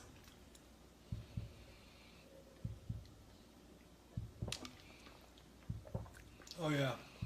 It's just like mint ice cream. Oh my goodness, this is absolutely amazing. It literally tastes, if you guys have ever had green mint ice cream, it tastes like green mint ice cream, like just like it. Delicious. That is really, really good. I don't know why he's crying. He wants He wants to sit on the car. Charlie, it tastes like green mint ice cream. Have you gotten yours yet? Oh my god, it's so good. It's like 7 o'clock at night here. I love this. This is gonna be like my dessert at night. Hey Lisa. I'm not ignoring you guys. If I didn't see your message, I'm sorry. It is amazing. Absolutely, positively amazing. This is probably my new favorite. Like, oh wow. Michelle, it's amazing. And you know what I'm gonna do? I'm gonna try this tomorrow, so be prepared. I'm gonna go live tomorrow. I'm gonna try it with this. Hold on. Uh-oh. What are you trying? Oh. Cafe. Oh my goodness, it's gonna be amazing. Oh, Chris, that stinks. It's amazing. Let me just tell you, it's absolutely positively amazing. Are you talking to me? No, different Chris. There's a lot of Chris's. Hey, Melissa, did you get yours yet? It's so good, girl. Michelle, when's yours? Look when it's supposed to be delivered. Okay, that's absolutely amazing. Candy cane lifestyle mix. Candy cane lifestyle mix, and it's healthy. Like, seriously healthy. Oh my goodness, it doesn't get better than this. They never, never, ever disappoint. Never, ever. I'm so excited. Okay, guys, so that is our candy cane lifestyle mix. It's absolutely amazing. I know they sold out, so I don't know if they got more coming in. I do have three extras if I'm willing to share. Yeah. So anyone wanting to start the Thrive experience, I have 3 extra candy cane for you. Herb, I got you covered. It's so good. Like, seriously, mint ice cream. Green mint ice cream is exactly what it tastes like. Like, amazing. I'm gonna actually blend this tomorrow with some ice. That's gonna be awesome. It's gonna be a little treat. Ice cream in a cup? Except for it's not green, but it's delicious. It's really, really, really good. Okay, guys. Tomorrow morning, be prepared. I'm gonna go live with cafe and candy cane. Cafe, candy cane. Happy mama right here, because I'm baking tomorrow. You guys saw what I'm baking. Should I tell you guys what I'm baking? Listen, you're gonna be at work, so you can't taste test. Who wants to know what I'm baking? A free candy cane lifestyle mix, individual, for whoever can guess what I'm baking. Specific. Chris doesn't even know. I know. Nick Thayer does, but he's not going to tell anybody because he can't win. Nobody? No guesses? Nothing? Zilch? Nope. Herb. You got to look at my picture. You can get the hint on the picture. You got to be specific, though. Like, specific. Is it red velvet something? No. It's not about you this year. Cassie, it's so good. You'll have to find out, because now I'm going to have cafe tomorrow and my lifestyle mix, and it's going to be amazing. No pumpkin rolls. Nope. Keep guessing, though. Okay, so I'm going to go. I have a lot of follow-up to do. I have a couple more people to help get started. And Shannon, I'm going to message you just so we can make sure you're getting you're starting tomorrow. I'm so excited. You're going to love it. Don't notice how great you're feeling tomorrow. Don't notice how amazing the mental clarity is going to be tomorrow. And don't notice that extra energy you're going to have, because it's not going to happen. Nope. No Dawn. Dawn, we need to get you started, girl. Hey, Tracy. So, that was amazing. That was like my dessert for the night. Super excited. Don't mind my pajamas. I'm still in my pajamas. Or in my pajamas. And they're my onesies. I saw there's a onesie bar crawl, which should be fun. Alright, so stay tuned. Close, Chris.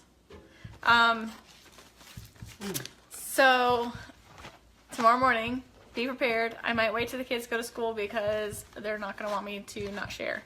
So, tomorrow morning, stay tuned. You guys have a wonderful night. I am feeling good. I just had that delicious dessert, and I'll talk to you guys soon. Say bye, Dieter. Ruff. Don't choke him. I'm trying to get his hand up. Poor Dieter. He wants his mommy.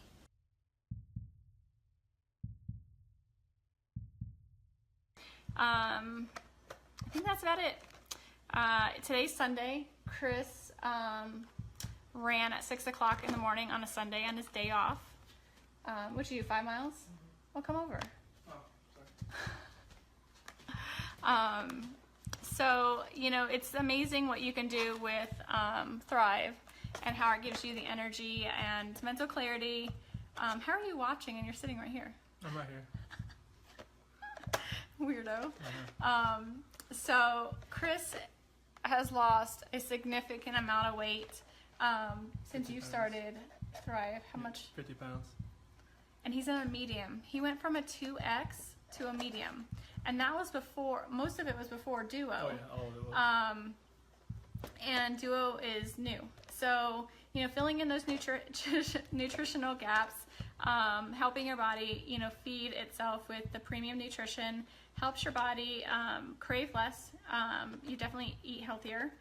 We haven't changed our diet. As you see, we've eaten banana bun bread this week. We've had brownies. And, you know, I'm sneaking in candy corn here and there. So, it's amazing. Thrive has a lot of benefits for everybody. Go Chiefs. Who won that game a couple weeks ago? I believe the Steelers won that game, if I recollect. Love you, Jess. I'm waiting. She's a diehard Chief fan. Diehard. So, if you guys want more information, if you are looking to try it, shoot me a message. If you're one of Chris's friends, shoot him a message and he can get you some more information as well. We have 2 spots left for either the cafe for free or your DFT, regular DFT. So shoot me a message. Thanks everyone for hopping on. I see a lot of my faves are on here. Nikki, I sent you a message. Amy, I saw your message. I'll respond back here in just a minute. Who else is on that I missed? Okay, so Amy's sending us some Steeler stuff. I gotta send her some money too. Thrive Forever. Yes, yes, it's amazing. So Christina just jumped on. Hi, Christina. Hey, I'm sending over Cece's smallest jersey for you to put on Coral.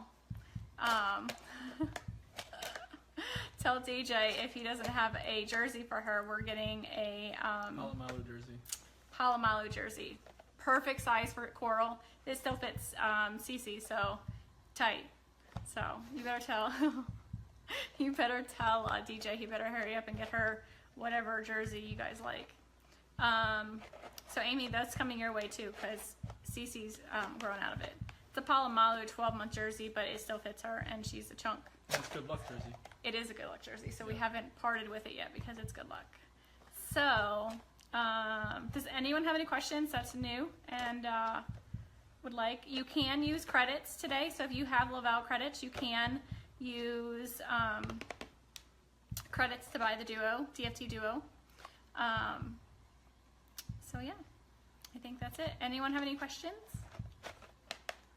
Going once, going twice. I forget what else I was gonna say. I want a cafe right now with my lifestyle mix though. All right. So McKenna will have plenty of time to wear it because it's you know how they're larger. They wear larger. So all right. So shoot me a message. I'm I'm gonna go celebrate with a piece of banana nut bread. Just kidding. Maybe.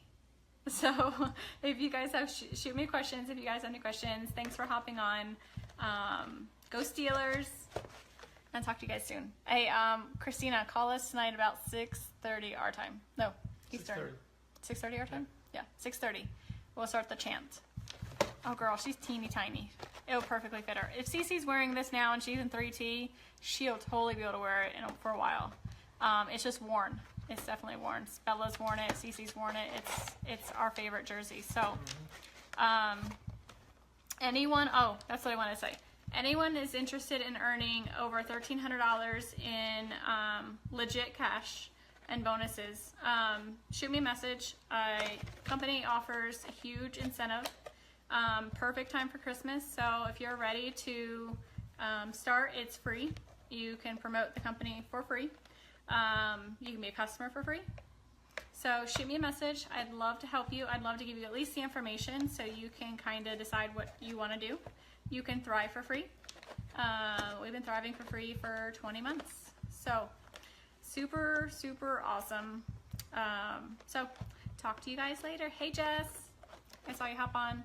I think that's it. If I forget, I'll come back. We'll come back with Cece and Bella later, and we'll do the Here We Go Steelers chants because they love it. And Amy, we'll have to get you in, FaceTime in, and we can do it together. All right, guys. Have a wonderful day. Hey, beautiful. And I'll talk to you guys soon. Bye.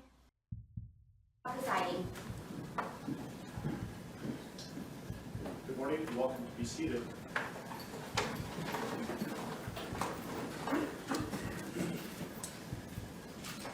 Okay, we are on the record. We are in Division 17 of the Weld County District Court, and we are here regarding Weld County case number 18CR2003, people of the state of Colorado versus Christopher Lee Watts. My name is Marcelo Cupcow, a district court judge here in Weld County, and I will be the presiding judge in this case. If I could please have the lawyers identify themselves for the record, starting with the prosecution. Good morning, Your Honor. Michael Rourke on behalf of the people. Patrick Roach on behalf of the people. Your Honor, John Walsh on behalf of the defense. Jay Merson on behalf of Mr. Watts. Thank you. Thank you. And Mr. Rourke, do you want to make a record regarding compliance with the Victims' Rights Act? Yes, Your Honor. We are in compliance with the Victims' Rights Act. Frank Rusick, who is Shanann Watts' father, is present in the courtroom, as is Frankie Rusick, who is Shanann Watts' brother. They are present in the courtroom, and we have advised them of the purpose of today's hearing and what we expect to occur. Thank you. Mr. Watts, last week I gave you a limited advisement because charges had not been filed. They have now been filed, so I'm going to give you a full advisement. If at any time you have any questions, please let me know, and welcome also to certainly consult with your attorneys, okay? Yes, sir. So, you do not need to make any statements. Any statements you make can be used against you. Do you understand? Yes, sir. You have the right to be represented by counsel, and if you're indigent, you have the right to request the appointment of counsel or consult with the public defender before any further proceedings are held. And I see that you've taken advantage of that right. Any plea that you make must be made voluntarily and not the result of undue influence or coercion. You understand? Yes, sir. At this point, I have denied your right to bail, given the charges. You can certainly have a conversation shortly about that issue. You have the right to understand the nature of the charges. We'll go over them in a moment. You have the right to a jury trial. You also have the right to demand and receive a preliminary hearing within a reasonable time to determine whether probable cause exists to believe that the offenses charged were committed by you. Do you understand? Yes, sir. I assume that the defense has received a copy of the complaint and information. Mr. Watts will explain to you what you have been formally charged with and what the possible penalties are. Count 1 alleges that on or about August 13th, 2018, Christopher Lee Watts unlawfully, feloniously, after deliberation, and with the intent to cause the death of a person other than himself, caused the death of Shanann Watts in violation of Colorado Revised Statutes 18-3-102, subsection 1, subsection 8, and that crime is classified as murder in the first degree, a class 1 felony. Do you understand? Count 2 alleges murder in the first degree, also a class 1 felony, and it reads that between and including August 12, 2018 and August 13, 2018, Christopher Lee Watts unlawfully, feloniously, after deliberation, and with the intent to cause the death of a person other than himself, caused the death of Bella Watts in violation of Colorado Revised Statutes 18-3-102, subsection 1, subsection 8. Do you understand? Count 3 alleges murder in the first degree, a class 1 felony, and specifically it alleges that between and including August 12, 2018 and August 13, 2018, Christopher Lee Watts unlawfully, feloniously, after deliberation, and with the intent to cause the death of a person other than himself, caused the death of Celeste Watts in violation of Colorado Revised Statutes 18-3-102, subsection 1, subsection 8. Do you understand? Count 4 alleges murder in the first degree, a class 1 felony. It alleges that between and including August 12, 2018 and August 13, 2018, Christopher Lee Watts unlawfully, feloniously, and knowingly caused the death of Bella Watts, a child who had not yet attained 12 years of age, and the defendant was in a position of trust with respect to the victim in violation of Colorado Revised Statutes 18-3-102, subsection 1, subsection F. Do you understand? Count 5 alleges murder in the first degree, a class 1 felony. It alleges that between and including August 12, 2018 and August 13, 2018, Christopher Lee Watts unlawfully, feloniously, and knowingly caused the death of Celeste Watts, a child who had not yet attained 12 years of age, and the defendant was in a position of trust with respect to the victim in violation of Colorado Revised Statutes 18-3-102, subsection 1, subsection F. Do you understand? Yes, sir. With regard to these first 5 counts, the minimum sentence that the court could impose if convicted is life imprisonment in the Colorado Department of Corrections, and the maximum sentence is death. Do you understand? Yes, sir. Let me also point out that pursuant to Rule 32.1 of the Rules of Criminal Procedure, the prosecutor would have to file a written statement of intent to seek the death penalty no later than 63 days after arraignment. Do you understand? If a life imprisonment sentence was imposed, it would be without the possibility of parole. Do you understand that? Yes, sir. Count 6 alleges a Class 2 felony of unlawful termination of pregnancy in the first degree. Specifically, it alleges that on or about August 13, 2018, Christopher Lee Watts, with the intent to terminate unlawfully the pregnancy of a woman, namely Shanann Watts, feloniously and unlawfully terminated the pregnancy of the woman. Further, the woman died as a result of the unlawful termination of the pregnancy in violation of Colorado Revised Statutes 18-3.5-103. Do you understand? Yes, sir. The possible penalties, if convicted for this crime, is a mandatory minimum 16 years in prison up to 48 years in prison, followed by an additional mandatory parole period of 5 years. Do you understand? Yes, sir. Count 7 alleges tampering with a deceased human body, a Class 3 felony. It alleges that on or about August 13, 2018, Christopher Lee Watts, believing that an official proceeding was pending, in progress, or about to be instituted, and acting without legal right or authority, unlawfully and feloniously, willfully destroyed, mutilated, concealed, removed, or altered a human body, part of a human body, or human remains with the intent to impair it or their appearance or availability in the official proceedings in violation of Colorado Revised Statutes 18-8-610.5. Do you understand? Yes, sir. Count 8 alleges also tampering with a deceased human body, a Class 3 felony. It alleges that on or about August 13, 2018, Christopher Lee Watts, believing that an official proceeding was pending, in progress, or about to be instituted, and acting without legal right or authority, unlawfully and feloniously, willfully destroyed, mutilated, concealed, removed, or altered a human body, part of a human body, or human remains with the intent to impair its or their appearance or availability in the official proceeding in violation of Colorado Revised Statutes 18-8-610.5. Do you understand? Yes, sir. And finally, count 9 alleges tampering with a deceased human body, a Class 3 felony. It alleges that on or about August 13, 2018, Christopher Lee Watts, believing that an official proceeding was pending, in progress, or about to be instituted, and acting without legal right or authority, unlawfully and feloniously, willfully destroyed, mutilated, concealed, removed, or altered a human body, part of a human body, or human remains with the intent to impair its or their appearance or availability in the official proceeding in violation of Colorado Revised Statutes 18-8-610.5.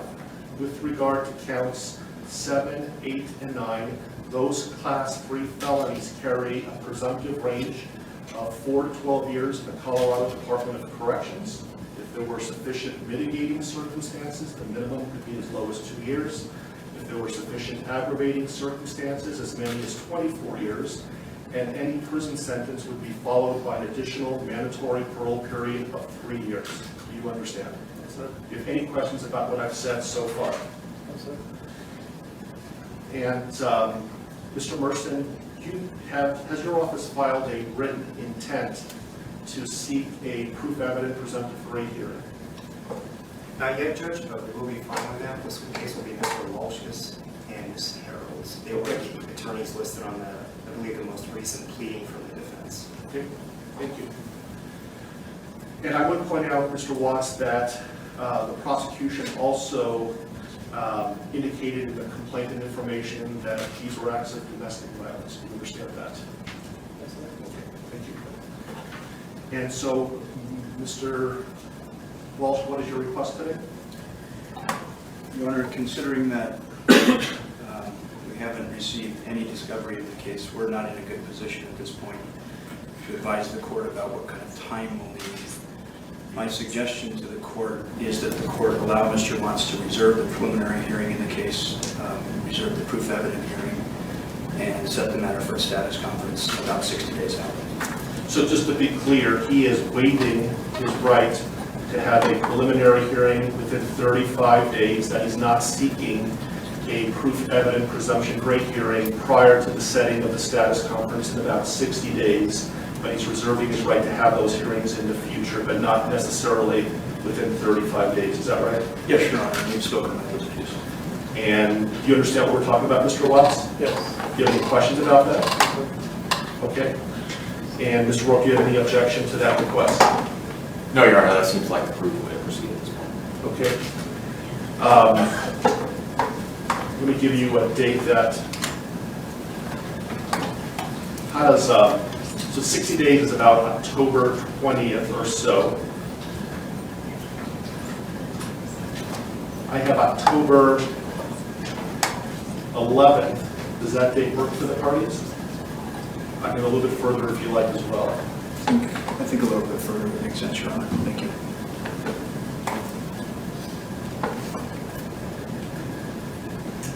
How about November 19th?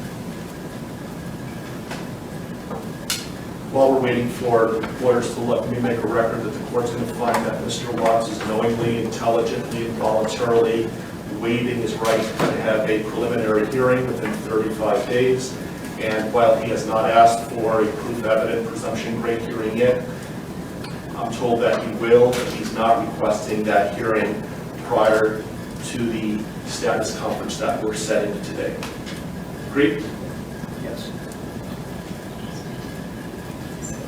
That date works fine with the defense, Your Honor. Thank you. Your Honor, I spoke to the Rusicks, and that is fine with the people as well as the Baker's family. How is late morning on November 19th? Anytime, Your Honor. Late morning is fine. Very good. How about 10:30? That'll work for the people. And that will be in Division 16. I apologize for the bouncing around of division, but my courtroom obviously is not big enough, and I will keep you updated on where the divisions are going to be, but the next court date will be in Division 16. Are there any other questions, comments, concerns, anything that we can address today before us recessing? I think there are a couple of things outstanding, Your Honor, and first I wanted to address one very ministerial point of clarification with respect to the standing decorum order that the court entered yesterday. By its terms, and when the court defines the applicable areas, that includes my office, specifically the boundaries of the district attorney's office. I just wanted to make a request for clarification that the terms of this order do not apply to the conduct that occurs within my office itself. Agreed. Thank you. Otherwise, I have provided a copy of this to the employees of my office, and we will be providing it to law enforcement after this hearing is on. Thank you. I also intend on issuing a case management order later today, so be on the lookout for that. I don't know if the court has the desire at this point this morning to address a couple of the other outstanding motions that the Public Defender's Office has filed that we had entered or filed responses to. We have not addressed motions 2, 3, 5, and 7. And those are the defense motions 2, 3, 5, and 7. And for the record, our responses were C, D, E, and F. I don't have those motions in front of me, but I know that I issued a number of written orders yesterday. Did you receive those? I received written orders, but not as it relates to those 4, so perhaps they just haven't reached my desk yet. If they haven't yet, I will issue a written ruling and be getting them shortly. I issued a number of orders yesterday. Your Honor, does that include, I did get the order on motion 5 and motion 7. Does that include motions 2 and 3 then that the court would? Remind me what 2 and 3 are again? Motion 2 is the motion to allow confidential defense experts to be present for any testing. And we did have a bit of additional argument on that if the court wanted to hear it. Motion 3 is a motion for a protective order. I prefer they put it in writing, and then I'll issue a written order with regard to that. Is that something that's time sensitive? I think it could be, Your Honor. I can't speak for the district attorney, but it could be. I can tell the court, understanding what Mr. Walsh is referring to in motion number 2, it is not something that is going to occur in the next day or 2, so it's not time sensitive in that respect. So you'll be received, if you want to put something in writing, you're welcome to, and I will issue a written order in a timely manner. Does the court want to give us a deadline for that? Sure. When would you like to file a response? I can have it done in a day or 2. Okay. And so, do you have control, Mr. Warren, as to when the testing is going to occur? Absolutely. I can certainly make clear to our forensic agents that pending the litigation or the receipt of a court order on this, that we will not do any forensic testing. That'd be great. So did you want to have time to file a reply to the response? If necessary, if I could have 3 business days to file a response to whatever Mr. Walsh files in the next couple of days, I would appreciate that. Okay, so Mr. Walsh, can you have something filed by close of business tomorrow? Yes, sir. Okay, so close of business on Monday, Mr. Warren? Yes, sir. Then I'll have something to the parties by midweek next week. Thank you. Any other issues that we can resolve today? Not for the people now. No, Your Honor. Okay. Okay, we are in recess. Thank you for your time.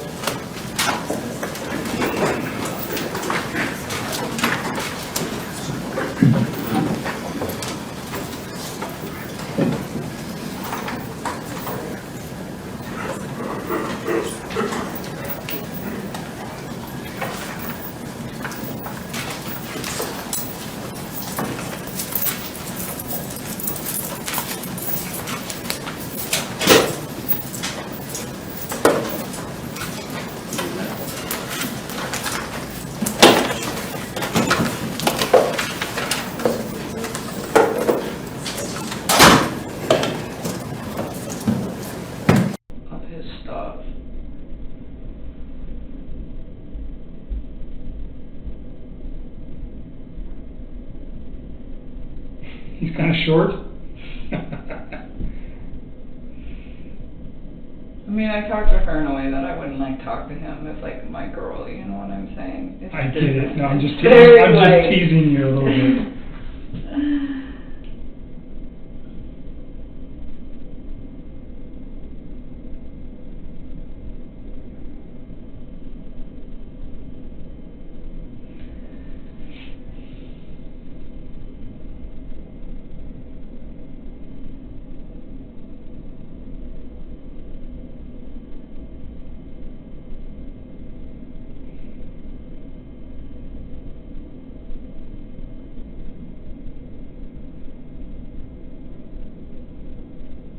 So now you're just talking about shoes and Other stuff.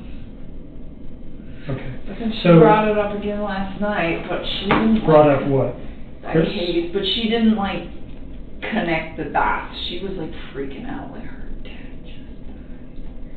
And she was really that upset. a- She wanted me to come see her on Saturday because it's his week. So unexpected. Kind of, sort of. He had Parkinson's, so kind of, but not. You know what I'm saying? It was a very drawn out thing. But she's having a really hard time with it. I knew she would, and she's like, can you make the wake on Saturday? And I was like, I'm really hesitant to leave the house, and I didn't tell her that, but I was like, I don't know. I'll try, and I'm gonna go, but I'm not gonna tell her until it's like right before I need to be there. And So what did she reference that? Just is Chris the guy? I'm more interested No, she in. didn't even ask me if she was just like, she's like, I don't know what's going on. She's like, you can just read it. Okay. So you mentioned on your text before you were coming that there was other information that you thought of that was important again? Yeah. More info? You and me get so sidetracked. I'll look at this, will you do that? And then, I'll show you where it is. Yeah, There's show so me where it much in here. Like, I will just say. you guys talk a lot. Oh, yeah. She is like right here. So first she sends me this, and she's not even asking me about him. She's saying he looks like her ex. That's when she first brings him up. She doesn't even mention me at that point. I don't even think she realizes it's the same guy. Like, legitimately. I think this girl is so wrapped up in all the stuff that she's got going on right now that I don't think it's even processing. I mean, you can just tell by the way that she, like, talks. See, you know, she's all upset because I asked her to not talk to the media, and it happened to be the day that her dad died, and I'm sitting here trying to comfort her. Is this your best friend? Yes. This girl is like my whole world. Alright. But you're not talking about children or your relationship with Chris or anything like that? No, the only time I ever mentioned him was like that one day. Okay. And I didn't even remember that I even had like said that to her because I just. What's her phone number?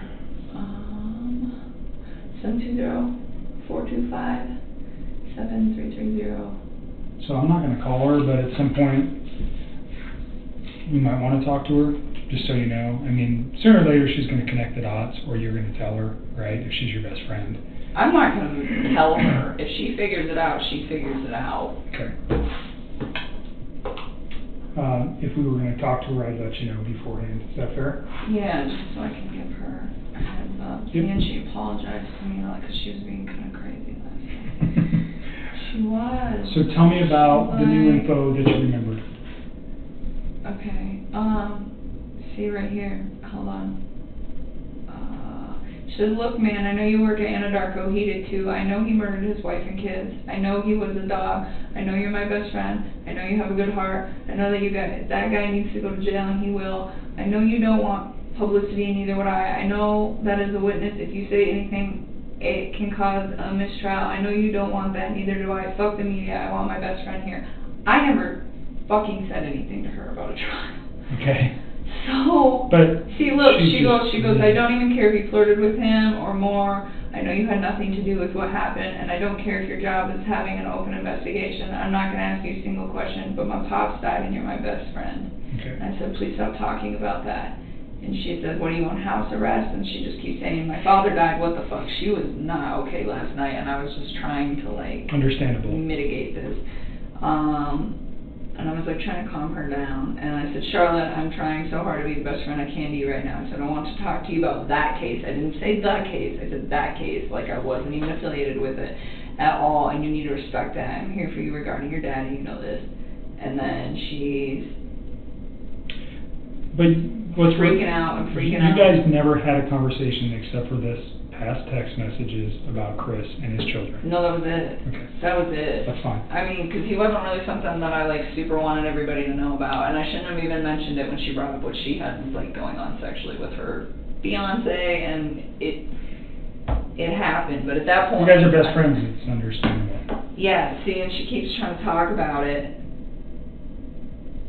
She says, if you're not under investigation by the police, I don't care. Why can't you attend your so-called best friend's father's death? It doesn't make sense to me. And all I told her was stop.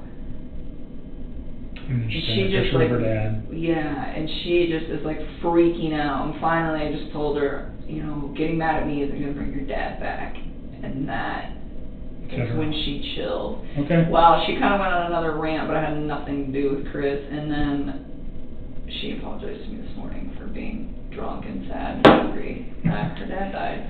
What other new information?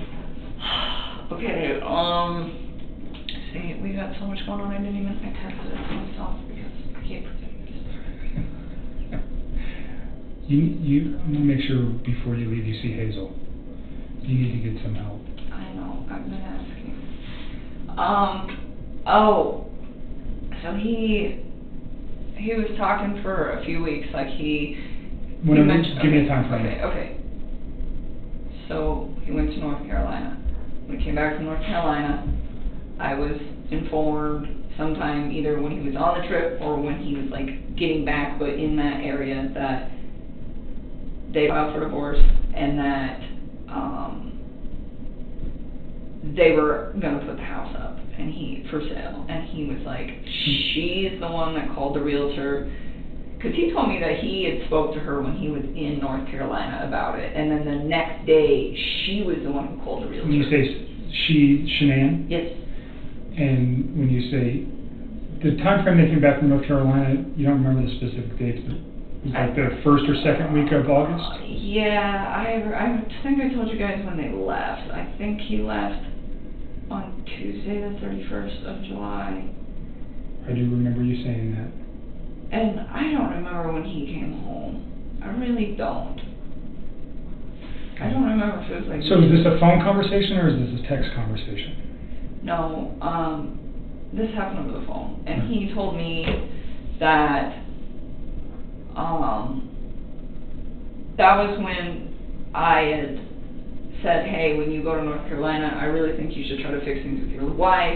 And he kept asking, well, what about us? And I was trying to kind of take a step back and see if he would fix things before attempting to pursue things with me, because I wanted to know that if all of these things he's saying, like, yes, we're getting separated, and yes, you know, all of these things that he's saying are happening, I wanted to know that it was like, you were doing this like you said you were prior to me coming in your life, and it had nothing to do with me, you know. And so for me, it was like, I really wanted them to fix it. I would have just, like, left the situation. So tell me why Shanann calling a realtor and him mentioning that they were going to be divorced.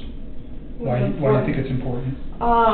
Because, so after that, he was like, she's the one who called the realtor. And I remember, I was like, damn, that was fast. Because I knew he told me, like, we were going to put the house up, but they said, he was like, we didn't know how much to offer for it, and we were kind of trying to find somebody. And it, like, so for the first few weeks that I hung out with him, he kind of, like, dragged his feet on, hey, this is happening. And then after North Carolina, he's like, yeah, she wants to put the house up. She's the one that called the realtor. And I was, like, kind of taken back, not necessarily at the speed of it, given how long he said that they'd been separating, but the fact that she did it, like, the day after he supposedly sat down and had a conversation with her about, hey, do we fix this or do we not fix this relationship? So do you remember how many days she was back in Colorado before leaving? Do you know that? Because I don't remember when they got home. Right. I don't. I'm just trying to get your memory jogged there on that. But so this was, they get home, he had told you in North Carolina that they agreed to, and they're finalized their relationship. Yeah. They get home and she immediately wants to sell the house. Yes. And then, so, I mean, I started thinking, okay, well, I know in Colorado houses sell very fast here. So I was like, what's your plan? You know, and I was like, because you might want to be prepared. And I remember that's when the whole concept came up of, you probably need to start looking for a new place pretty quick. And that was when he was kind of overwhelmed with it. And I told him, I was like, look, like I just moved a few months ago. And I was like, to find a place that was comfortable for me, it was like, it took like a lot of research. And that's when I offered to help. I was like, I'll help you. And he seemed pretty gung-ho about it for like the first week.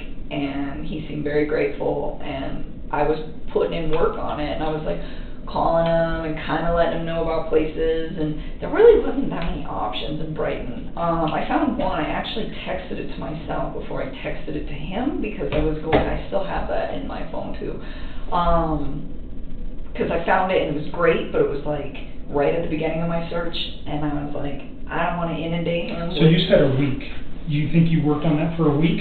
No, I honestly only probably spent like a few hours over a few days and just trying to like line it up. Just trying to think about how many days she had been back while you were working on that. Do you know what I'm saying? Oh. So you said, did you actually work on it for a week straight? No. Okay. It was just like a couple days after work. I would just like spend a couple hours if I had time, like at the end of my day, or if I didn't go to the gym, and just sit down. And I mean, I can give you a date on one that I worked on because I texted that one to myself. This one, I loved this one. When is this? Saturday, August 11th. That's the night you guys went out? Yeah. To the lazy dog. Yes. Or the two lazy dogs. Yes. All right. What else? Yeah, so the reason that this is important is because he, like, up to that point, seemed like he was all about it, you know, and I was respecting him. I wasn't like, oh, you need to get this, you need to get that. I was like, what city do you want to live in?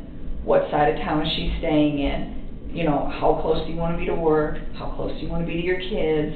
I mean, I asked him everything. I just wanted him to have something that was accommodating for his whole family. And he told me that she was probably going to stay in the Frederick area, but he never said for sure.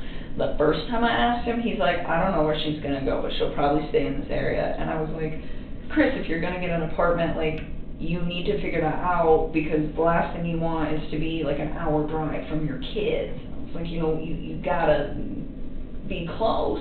And so, I ended up asking him again, like a couple days later, and that was when, he was like, I think she's staying in the Frederick area, and I was like, okay. And that's when I was like, started to get details, like, where, and if you guys find my text, you'll see it, where I'm asking, like, where do you want to live? Like, how close do you want to be to work? Those things, like, you know,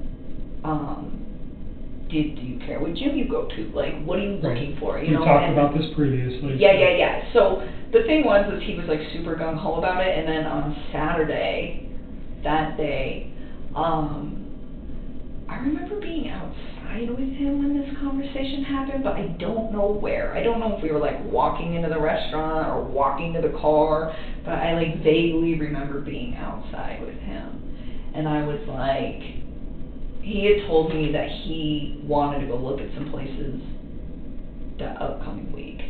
And we were supposed to go do that on Wednesday. And I was like, I asked him, I was like, what places do you want to go see?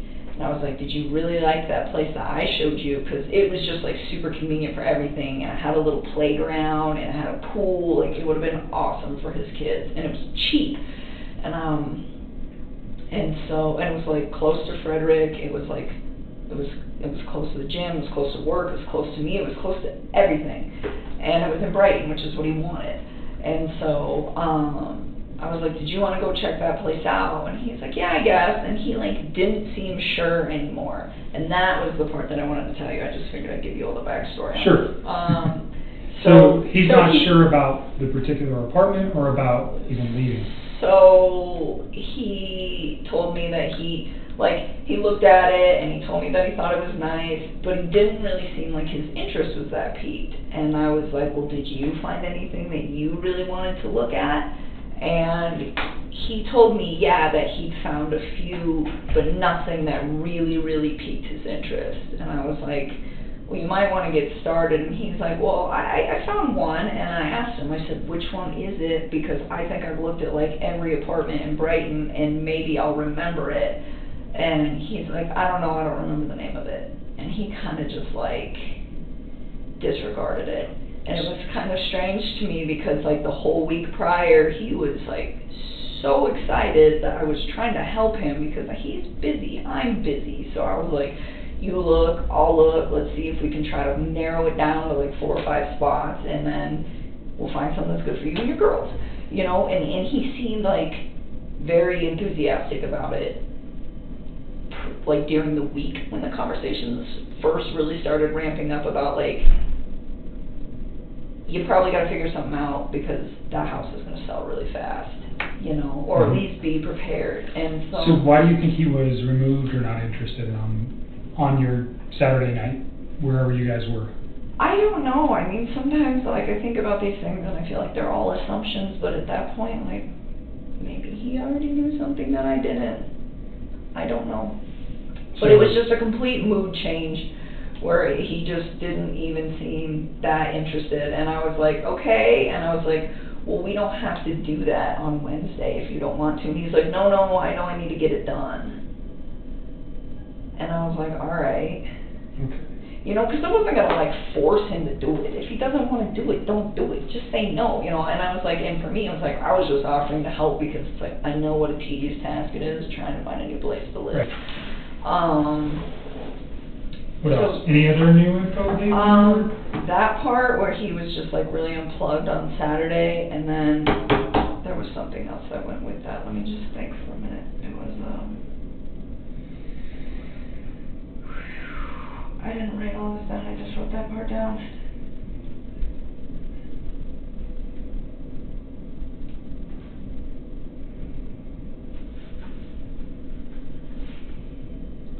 I can't believe I can't remember all this stuff. Yeah, you remember so much stuff already. Slowly comes to me all the time. Well, some of this stuff is just things that you would never think about. And now that I'm like, hindsight's 20/20, right. I'm like starting to go back. There was something else that happened on Saturday that had to do with all of this. Think about it for a minute. I'm going to see if my tech guy has his equipment charged. And we'll get your phone taken care of. Okay. So, again, I'm going to have you sign this voluntary consent. Yep. It's the same thing that you signed in Thornton saying that, you know, I didn't threaten you, intimidate you. You have a right to say no. I want you to read the document again. We're going to take your phone. We're going to use a program called Celebrate. If you go to your phone store, that's what they use. Sometimes they used to do this. They used to move your stuff back and forth. It's the same thing. They're going to take that information, and then an examiner who is skilled in looking at cell phone data is going to look at it to try to recover the deleted material that we're after. I hope that they can get the deleted material is what I'm after. I know it is. I feel so bad that I did that. I didn't even, honestly, like, that's not even what I was thinking about. I was just so, did not want, like, any presence from him. So you're okay with us doing just everything? Just take the whole phone. Awesome. Just take it. Because I feel like we've been trying to do this. I'm going to put all data on here just for ease, take okay? What you need, so read that and make sure you sign it, that you understand that we're going to take all the data. Once I have all that stuff, I'll get your phone back to you. Okay? That's okay. I mean, I'm not even going to use it anymore. I'm going to just use this. Okay. I'm going to still get it back to you as soon as we're done. Okay. All right. So next week sometime maybe. Okay. Or the week after or something like, somewhere in that time frame, okay? Okay. All right. Relax for a minute. I'll be back in a sec.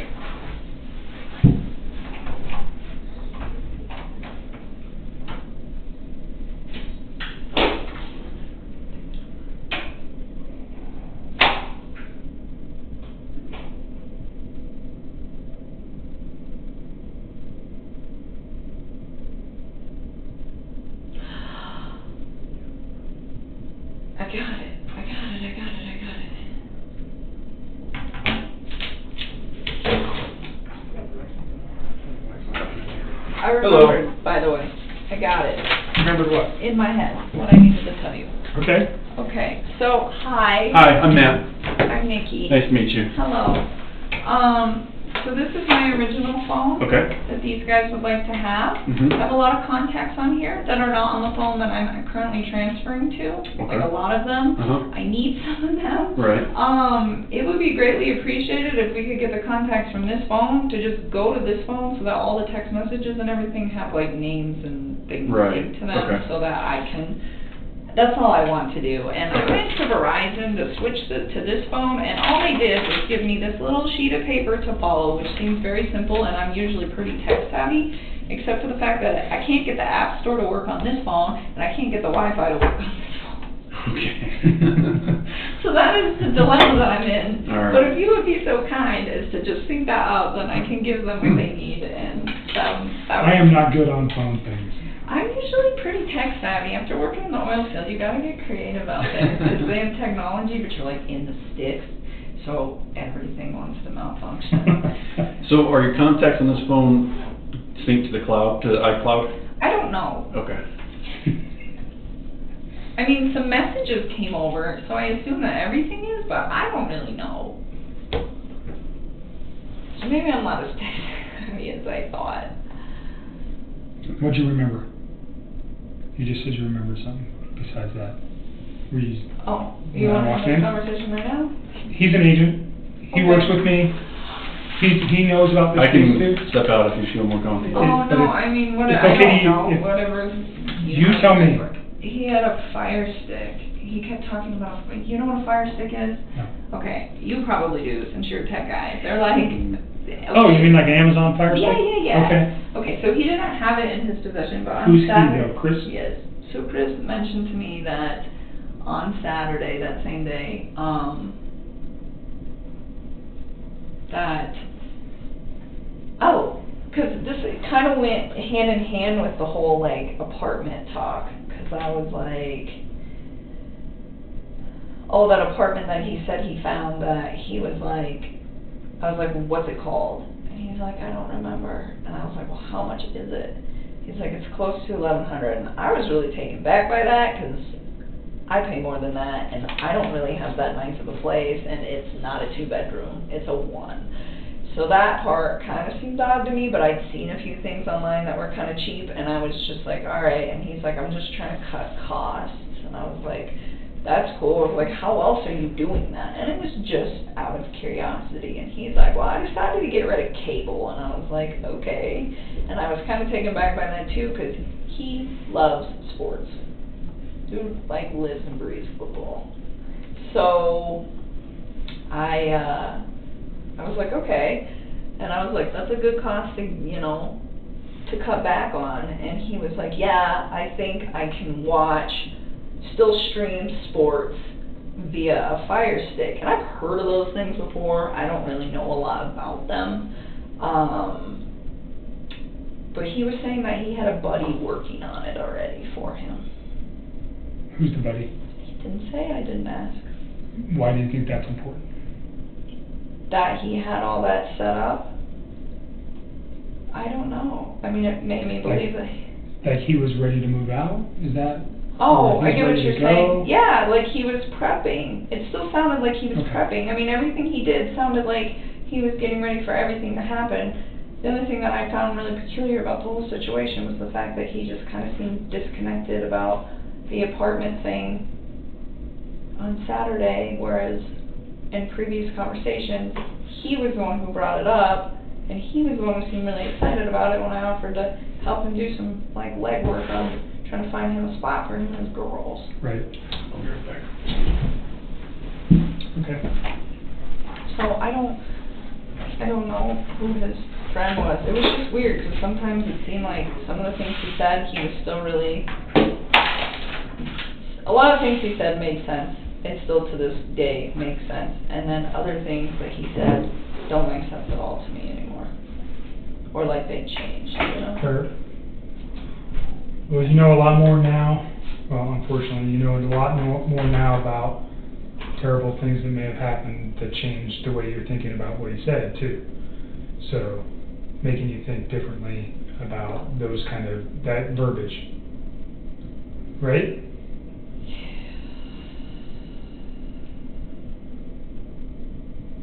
Definitely. Okay. So, I think. we've talked a lot about a lot of different things. I hope I'm helping you guys. You certainly are.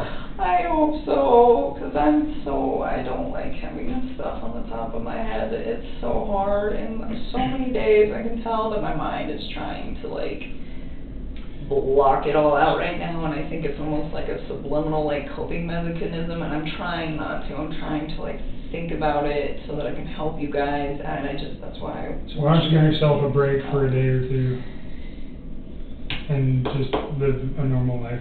Stop thinking about this stuff for a day or two and then revisit it. Maybe that'll help you, because you look like you're tired again.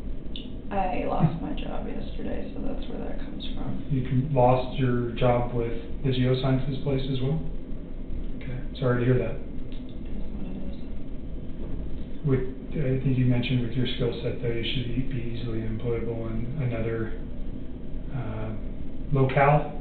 I don't know. I hope somebody hires me. I hope people don't see my name on a resume and just not hire me. Well, your name hasn't even made it in the papers yet. Not yet. So, remember you said that you had some locations you could go out of state? Maybe, Yeah. I don't know if that's what you're thinking or whatever is going to work for you. Yeah, I'm thinking a lot about all of that. It's just a matter of timing and trying to figure out when to do it. Hesitant to do it all too soon and then have to do it all over again. Tell me the name of the geosciences company. I forget. Tasman, that's right. I think I was just so bummed because they told me that they would keep me, and then they called me back and let me go, and I was just like, man. So did they essentially fire you, for lack of a better term? And that was yesterday? Yeah. They said they let me go because they hired me to do a contract job, and now that contract was over. It was unfortunate because Anadarko actually offered to pay me for a while, and Tasman said no. So I just wish they would have been honest with me in the first place, but it is what it is. So now you're out looking for a job too? I haven't even started doing that. It's not even like a priority to me at this point, but it will get dealt with. So yeah, since I need Hazel to help me out with his lease and sell my truck and change my entire life, and hopefully somebody somewhere will give me a decent job and give me a chance and not judge for all of this whole disaster. So that's why I didn't sleep. You said Hazel was helping you out with some of your lease stuff. All right. So yeah. When we're here, I think she usually comes in the afternoon today. So we'll check with her. Hey, I think Matt just went the other way looking for me, but he'll come back eventually. Awesome. So you must want this for something. Probably didn't charge my phone. I didn't charge it last night. I charged it. This one? Yeah. Here. What's this? Oh, this is the Verizon call logs? To the 13th. From what date to what date? You want this one back? It's a month. Sorry. No, you're good. I don't know. It's a month, so it's probably whatever 30 days was, probably July 14th, I'd assume, to August 13th. You'll see it. When you open it up, you'll see it. But it's a month. So my billing... Can I just take this real quick and move it off your thumb drive, and I'll give you your thumb drive back? You can do whatever you want. Okay. That's yours. You don't need this back?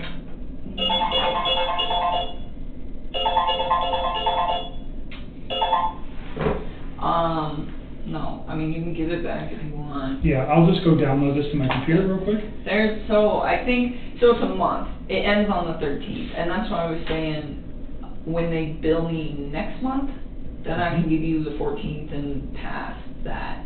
And I could have given you the 14th now, but because they haven't billed me for it, like this is in a nice PDF, but the unbilled one is like in this janky Excel format, and you could like manipulate the data. I don't want to give What is on here specifically? PDF of your complete phone bill for your cell phone. That ends on August 13th. Everything after that, you I'm gonna guys go are put this on my phone, or Okay, put it on my and computer. my lease agreement is on there, and I told Hazel that you had it. Okay, So I'll share it that with to her. because she needs that. Yep, I And will. then, there's also like a computer record of me talking to the Verizon wireless people, asking them if they can restore my text and what they had to say about it, just so that you guys know that I did the due diligence to attempt to do Sure, that. got it. So those are the 3 things that are on there. So the messages that synced up when you started are on this phone, right? So when she started it, this phone's like 2 years old. Okay. But when she turned it on, a bunch of deleted messages from Chris that were on that Uh-huh. phone synced up with that phone. Okay. So that's the one I want to try to rip. Okay, so we're gonna download this Yeah, phone, but this we wanna one's get coming the as evidence. context Yep.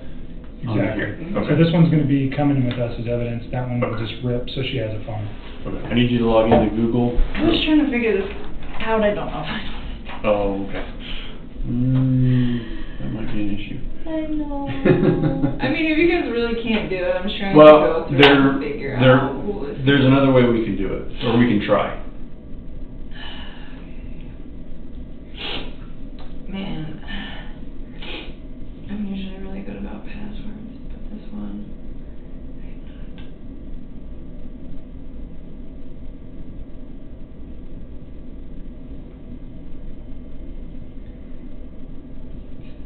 I don't know. I really don't. I was Okay. messing with this before you walked in here. Okay. And that's the only way you can download apps, right?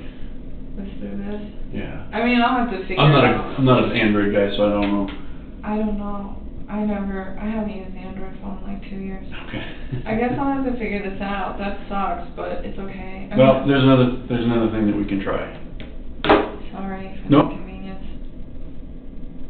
Did you have text messages on? So when I looked up to I mean, Wi-Fi, I think you got a couple more extra. oh, I got these. Yeah, this came in on my other phone. This was like right when I transferred.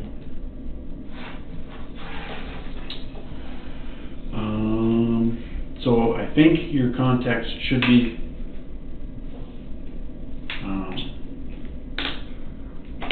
connected to iCloud now, so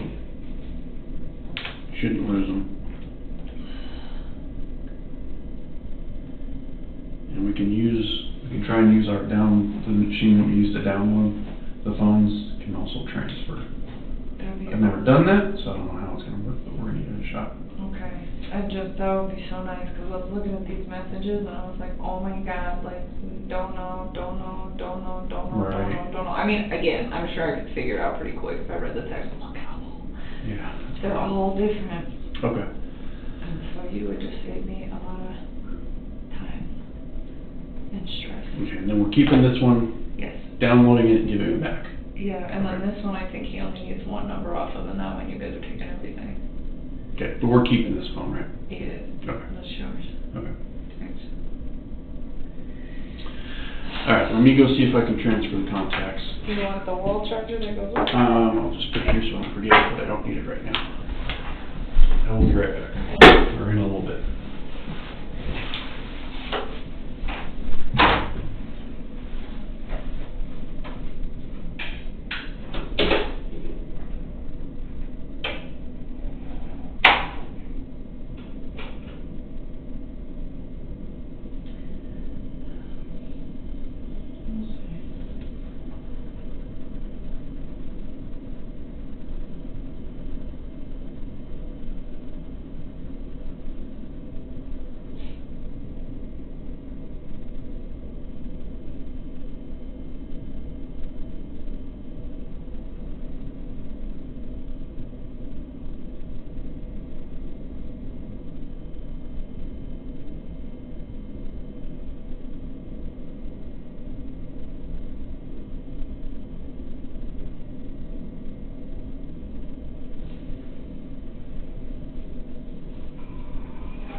are you doing? I'm alright. I like your little blouse. It's adorable. Thank you. Thank you. So, I don't have much time. I just want to stop in and say hello. Oh, how you doing? I'm alright. I don't believe you. I'm gonna step out. Okay. I have that now. I have the lease. I'll give it to Hazel. Okay. Did he get your phones taken care of? I don't know. He took them both. He All right. said he was gonna try. I'll step out for a few minutes. Give you guys a few seconds. All right. If you remember anything else, we'll talk before you leave. All right. Hazel said she knew that you had been fired, so maybe get some advice on that too, about potentially leaving here and starting anew somewhere else. Probably is a good thing. All right. I'll be back in a few. Thank you. So, I know Anadarko fired the other company as well. Yeah, well, Anadarko just terminated my contract. I mean, I don't blame them. That's just not a good place to be. Yeah. But they were concerned, and they offered to pay for like a few weeks. Well, that is pretty generous. It was very generous, and Tasman cut it off. They're just like, we don't want to bill a contractor if you're not actually working. It's like, I respect that. You know, I don't know. I think it's kind of disappointing because they told me, you know, I informed them of the situation, and then they contacted me like a day later, and they said, oh, you're good, don't worry about it. And then they contacted me the day after and pretty much just let me go. And it's like, just be honest. So will they be giving you another job or another appointment? They would have had to have. And I kind of had a solution for that situation too, but they didn't seem like they were all about it. So, I mean, it is what it is. I've only been working with them for like 4 months. They don't really know me that well. That's Tasman? And so are they saying that your contract with them is also terminated, or that you just aren't working in Anadarko anymore and they'll find you another position? They told me originally that if I wasn't going to work in Anadarko, they'd find another place to put me. And then they came back yesterday night and said, since you're not, we hired you for the contract with Anadarko, and since your contract with them was terminated, we're letting you go. Okay. Did you call the person whose name I gave you a No. Haley? I've spent all day trying to do stuff for these guys, Yeah. so I haven't had a chance. I think it might be helpful just to talk to him and see what he has to say about it, and see if there's any, you know, he'll probably ask you what your contract with them was and ask you for some more details, and see if there's any way that legally he can help you out, or if he can create some sort of mediation or something like that, or at the very least negotiate a positive referral to another agency or something. I mean, they told me they'd give me that. He seemed really taken back when I asked him, but I was like, can you at least give me a positive referral? I mean, I did great work for those guys. Mm-hmm. They're definitely going to miss me being on their team for sure. And he was like, yeah, I'll do that. Okay. Man, I didn't really know what else to do. This is like one more thing on my plate right now. I don't know what to do. I don't think anybody's gonna hire me. Well, I think that right now, what you need to worry about, it sounds like you have a really good supportive family, and people that are going to help you get through for a few weeks while you're looking for work. So I think right now you need to just concentrate on getting your lease situation worked out so that you don't have to worry about carrying 2 places, and getting everything worked out with victim comp so that you can get started into some therapy. Yeah, I still just don't think anybody's gonna hire me. Like, as soon as my name's in the media, like, why would you do that? Well, it hasn't been yet, and it doesn't mean businesses won't necessarily, the hiring agents won't necessarily have watched the news or know those things, and if they do, I think you can just explain to them that you're doing everything you can to cooperate with law enforcement.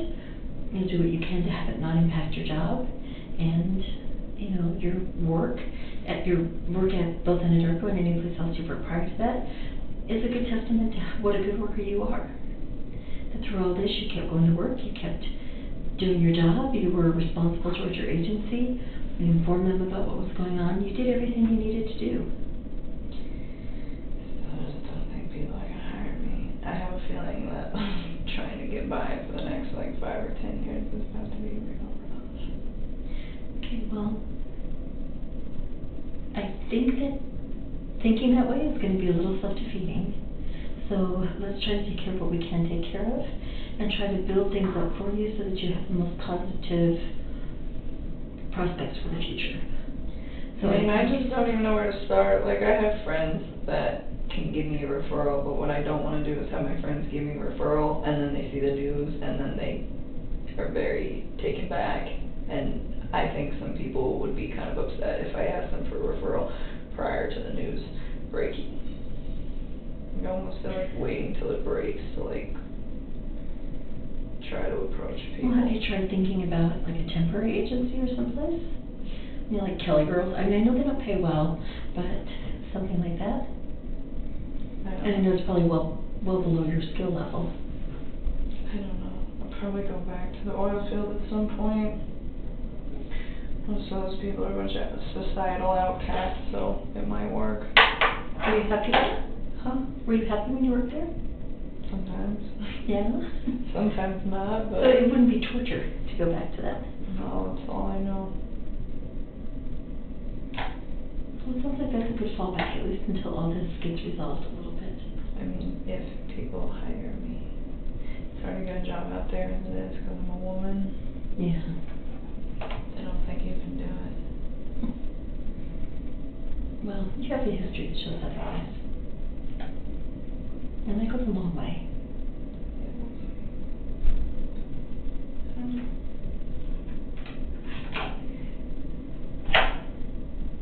So I understand that Agent Novak has a copy of your lease.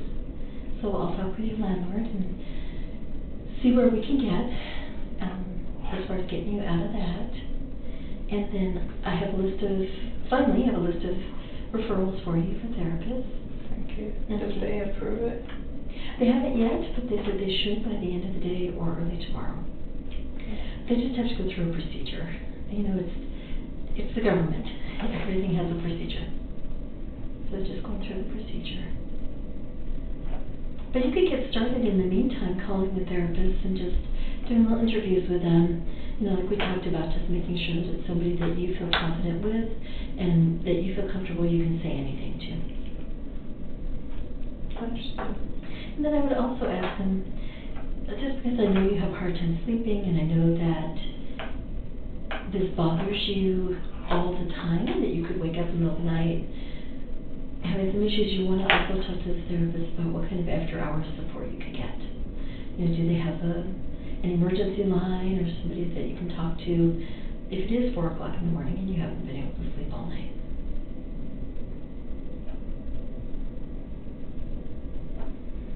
And if you need some help making those phone calls, Bobby Joe and I can help you. Thank you. Okay. Sounds like a plan. Just keep doing everything you need to do every day. There's nothing else to do. I know you're feeling pretty overwhelmed, and it just seems like it's Getting piling up. Piling up. Yeah. And you know that we are here for you. Okay. So you do have support. Yeah, the media came to my house, left a letter, like old crinkly envelope and a piece of journal paper that was all crumpled, handwritten and chicken scratch. Like, oh, I went to today's show, you should call me. It's like, why would I do that in the first place? But even then, like the lack of professionalism that my family is seeing from these news reporters is absolutely ridiculous. And you're just ignoring them. Yeah, I mean, they don't have my phone number yet. They still haven't found it. Well, that's good. And you're not at your home. No. And your dad's pretty good about saying no and walking away. So. Yeah, they're contacting everybody, but so many people reach out to me. So the media called me today. And, you know, all they have to say is that they don't know anything about it, and they don't have any comment, That's what or I told them. just I don't want to talk to you, or Yeah, whatever no works. comment, or you don't know, and I was like, you don't have to talk to them. It's like, you don't have to call them back, you don't owe them anything. Like, just send me love and support. I haven't said anything else. I don't really know what else to say. No, that's good. But I had to do it with a lot of people, and it wasn't something I wanted to do. I was trying to avoid that situation, but I've just been like inundated with phone calls and texts about it, so I was like, alright. Talked to my dad, and I was like, do we do damage control on the rest of these people so that they're prepared or not? And he was just like, yeah, we'll do it. So I just called like my closest friends, and I didn't say anything about the case or that I was a witness. I just told them, it's like, hey man, I need you to do this for me. Like, me comes to your door asking you questions, just tell no comment. Please take all the pictures that you have of us off of social media, and I love you, and I'm safe. And I didn't break any laws. Oh, that's good. Well, because they start freaking I know, they out, start like, wondering what why. did you do? And I'm like, no, Yeah. it's okay, you just help me, please. So, Yeah. I mean, so far, Well, when we it's talked worked. about that, how you believed that your friends and your family would, at least for a while, be supportive, not knowing anything, just knowing that you needed their love and support. I mean, it's been 4 days that they've been searching for me, and they haven't found me yet. I'm sure they will eventually, but I think 4 days it's not a bad start. I think you're right, and they still haven't found my phone number. And you do have a plan. You know, you have the plan to just say no, to hang up, don't answer the door, don't answer the phone. You'll have caller ID, so you know if it's your family or your friends. And you have a voicemail that they can leave a message and just say what they want. If it's family, everybody else you can just ignore. You don't have any obligation to talk to any of them. Right. That's pretty much where it's at. It's just like one task at a time. Every day do something else. But I'm here, and they got my phone, so hopefully they can get what they need. And good. Hopefully it will help. I'm just trying to do everything I can, but at this point, it's like I don't even know what to do anymore. I just like really want to just start taking care of myself and not everybody else, and I feel like it's just not happening. Well, I think that's all you do have to do right now is take care of yourself. There's really no one else that you have to take care of right now. You know, let your friends, let your family take care of you. Let them offer you support. You're doing everything that we've asked of you. And you just need to now take care of yourself and get yourself through this. And let your family support you, and let your friends support you. You don't have to take care of them. You've done what you need to do for them. You've told them, I'm in a situation in which I just need you to support me, unconditionally support me. And that's all the taking care of them that you need to do right now. There'll be plenty of time for the rest of your life to take care of people. Right now, you just need people to take care of you.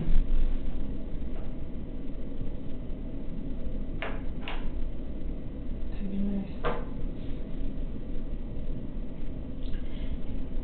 I know I've asked you this before, but I'm going to ask you again. Are you still feeling like you're not thinking at all about suicide or hurting yourself? No, I'm not thinking about any of that. Okay, good. And you promised me you'll let us know if you start thinking that way? I text you guys in the middle of the night every time I'm stressing out. Okay, so you will. Okay. Okay, because we want to be here to help you. We don't want this to turn into another tragedy for you. Understood.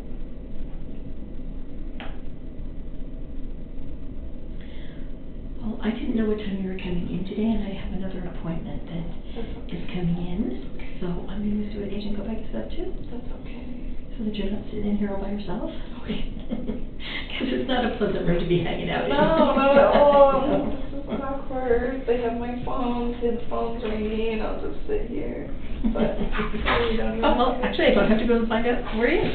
We're trying to get your phones to work, but you don't remember your Google account? I should, to be honest with you. It's like programmed into my the two places I use it all the time, and so I don't have to remember. So the only way to transfer your contacts from that phone, from your iPhone to that phone, is with your Google account. I mean, if I need to, I know. We're gonna print we downloaded them, so we have the file available. We can print it for you. Can you do that? That Yep, would be nice. but we can't move them because That's okay. your phone is essentially, you won't be able to download apps or anything like that without your Google account. Okay. So, but you do know it? Do it on my Google account? Yeah. No, if I did, then we wouldn't be in this. But do you have it somewhere else? Yeah, I'm sure I can Okay. like reset it and figure it So out at what this point. when just I'm making like- sure you have a phone that's gonna be usable. Yeah, I mean, I can make incoming and outgoing Okay. calls at this point, that's all I really care about. So he's gonna download the messages that, uploaded when you redid your phone. So it shouldn't take too long. Yeah, there's not much on there. Yeah. It's pretty short. Should take just a few minutes and then we're done. They're all like, they're not even on the right date, some of them. It's really weird how they're time stamped. Okay. Like there's one on there on the 13th and I'm like, I'm pretty sure that was a conversation. Between you and Chris? Yeah, but it was like not that same day. The 13th was a Wednesday. Or the 12th, I don't even know. All right. It's We'll not in look the at right them. spot. They're Okay. not in the right spot. Maybe the date on the phone is messed up. I don't know. I'll look at the phone and we'll see. Well, it's out of order. Like, unless I'm confused, but I'm pretty sure the last text on there between me and him was actually probably somewhere in the middle of the text. So when you say out of order, Like, it's saying, oh, hey, this happened on, like, Tuesday, but really, I'm like, I'm pretty sure that happened at a different point. okay. All right. It's So only about if one. it's critical, we'll talk about it. I don't think I need to look at the text first, though, before I know. Of course. Okay. Understood. You probably want to go. Yes, well, Because you have your next client coming in. Thank you for your time. I appreciate Oh, it. yeah, you're welcome, and I'll send you those therapists, and then, just get started and giving them a call and seeing who you think is gonna be a good fit for you. So this we can have it ready, so that when the comp says yes, you can get started right away. Thank you. And if you need any help making those calls, you start making them and realize you just can't do it on your own. Just call me, either Bobby Joe or I can just call with you and be there with you while you make those calls. Thanks. Okay. And if you want to, try to give the guy from CDLE a call and talk with him. I will definitely call him. That is on my priority list at this point. I just not on the top of it. Yeah, no, I understand that. I understand. And I'm sure he'll say it depends on what your contract said. So if you have your contract with them where your dad can get to it, because it's probably at your house, if you can have it where your dad can get to it or something to get for you to send to him, that'd probably be really helpful. I have it. It's all remote. It's all electronic. Oh, okay, good. Everything. I don't have to go back to the house at all. Okay, good. Good. Okay. Thank you so much, Hazel. And call me or text me anytime, okay? I'm for sure. Okay. Thanks, Jason. All right. I'm going to see where he's at. What else? Anything else while we're here that you can think of or you want to address or you remember? Sometimes I feel like I remember stuff, but it's like vague, Like I'm like, I don't know. And not everything's important, obviously. Yeah. I know I tried to get you to remember as much as I could because a lot of the stuff that you have told me over the last couple conversations is relative and it's important. And I appreciate you going back and looking at calendars and doing all that stuff. But stop thinking about this for a while. I think we've got everything. I don't think you can remember anything more. We've had a lot of conversations about this case. So just give yourself a break. Go have dinner with one of your friends and nobody knows who you are. Not yet. So even better to make that happen. Whoever you trust in, like Charlotte or whoever your other friends are, go have a normal night and not sit at your house and dwell on this. It might do you wonders, okay? Are they gonna post anything if they don't find out anything? Because I'm just surprised they haven't. About said what? anything yet. About me. I mean, it's been 4 days. You know And that it's they been- are dying to find out who you are. I know. They haven't even reached my inner circle yet. It's been 4 days. You got good friends. Yes, I do. So be thankful for that. And we've had this conversation. Is it, you know, you said you're thinking about going somewhere else? Go. I don't know when I'm gonna do that. Can you guys help me with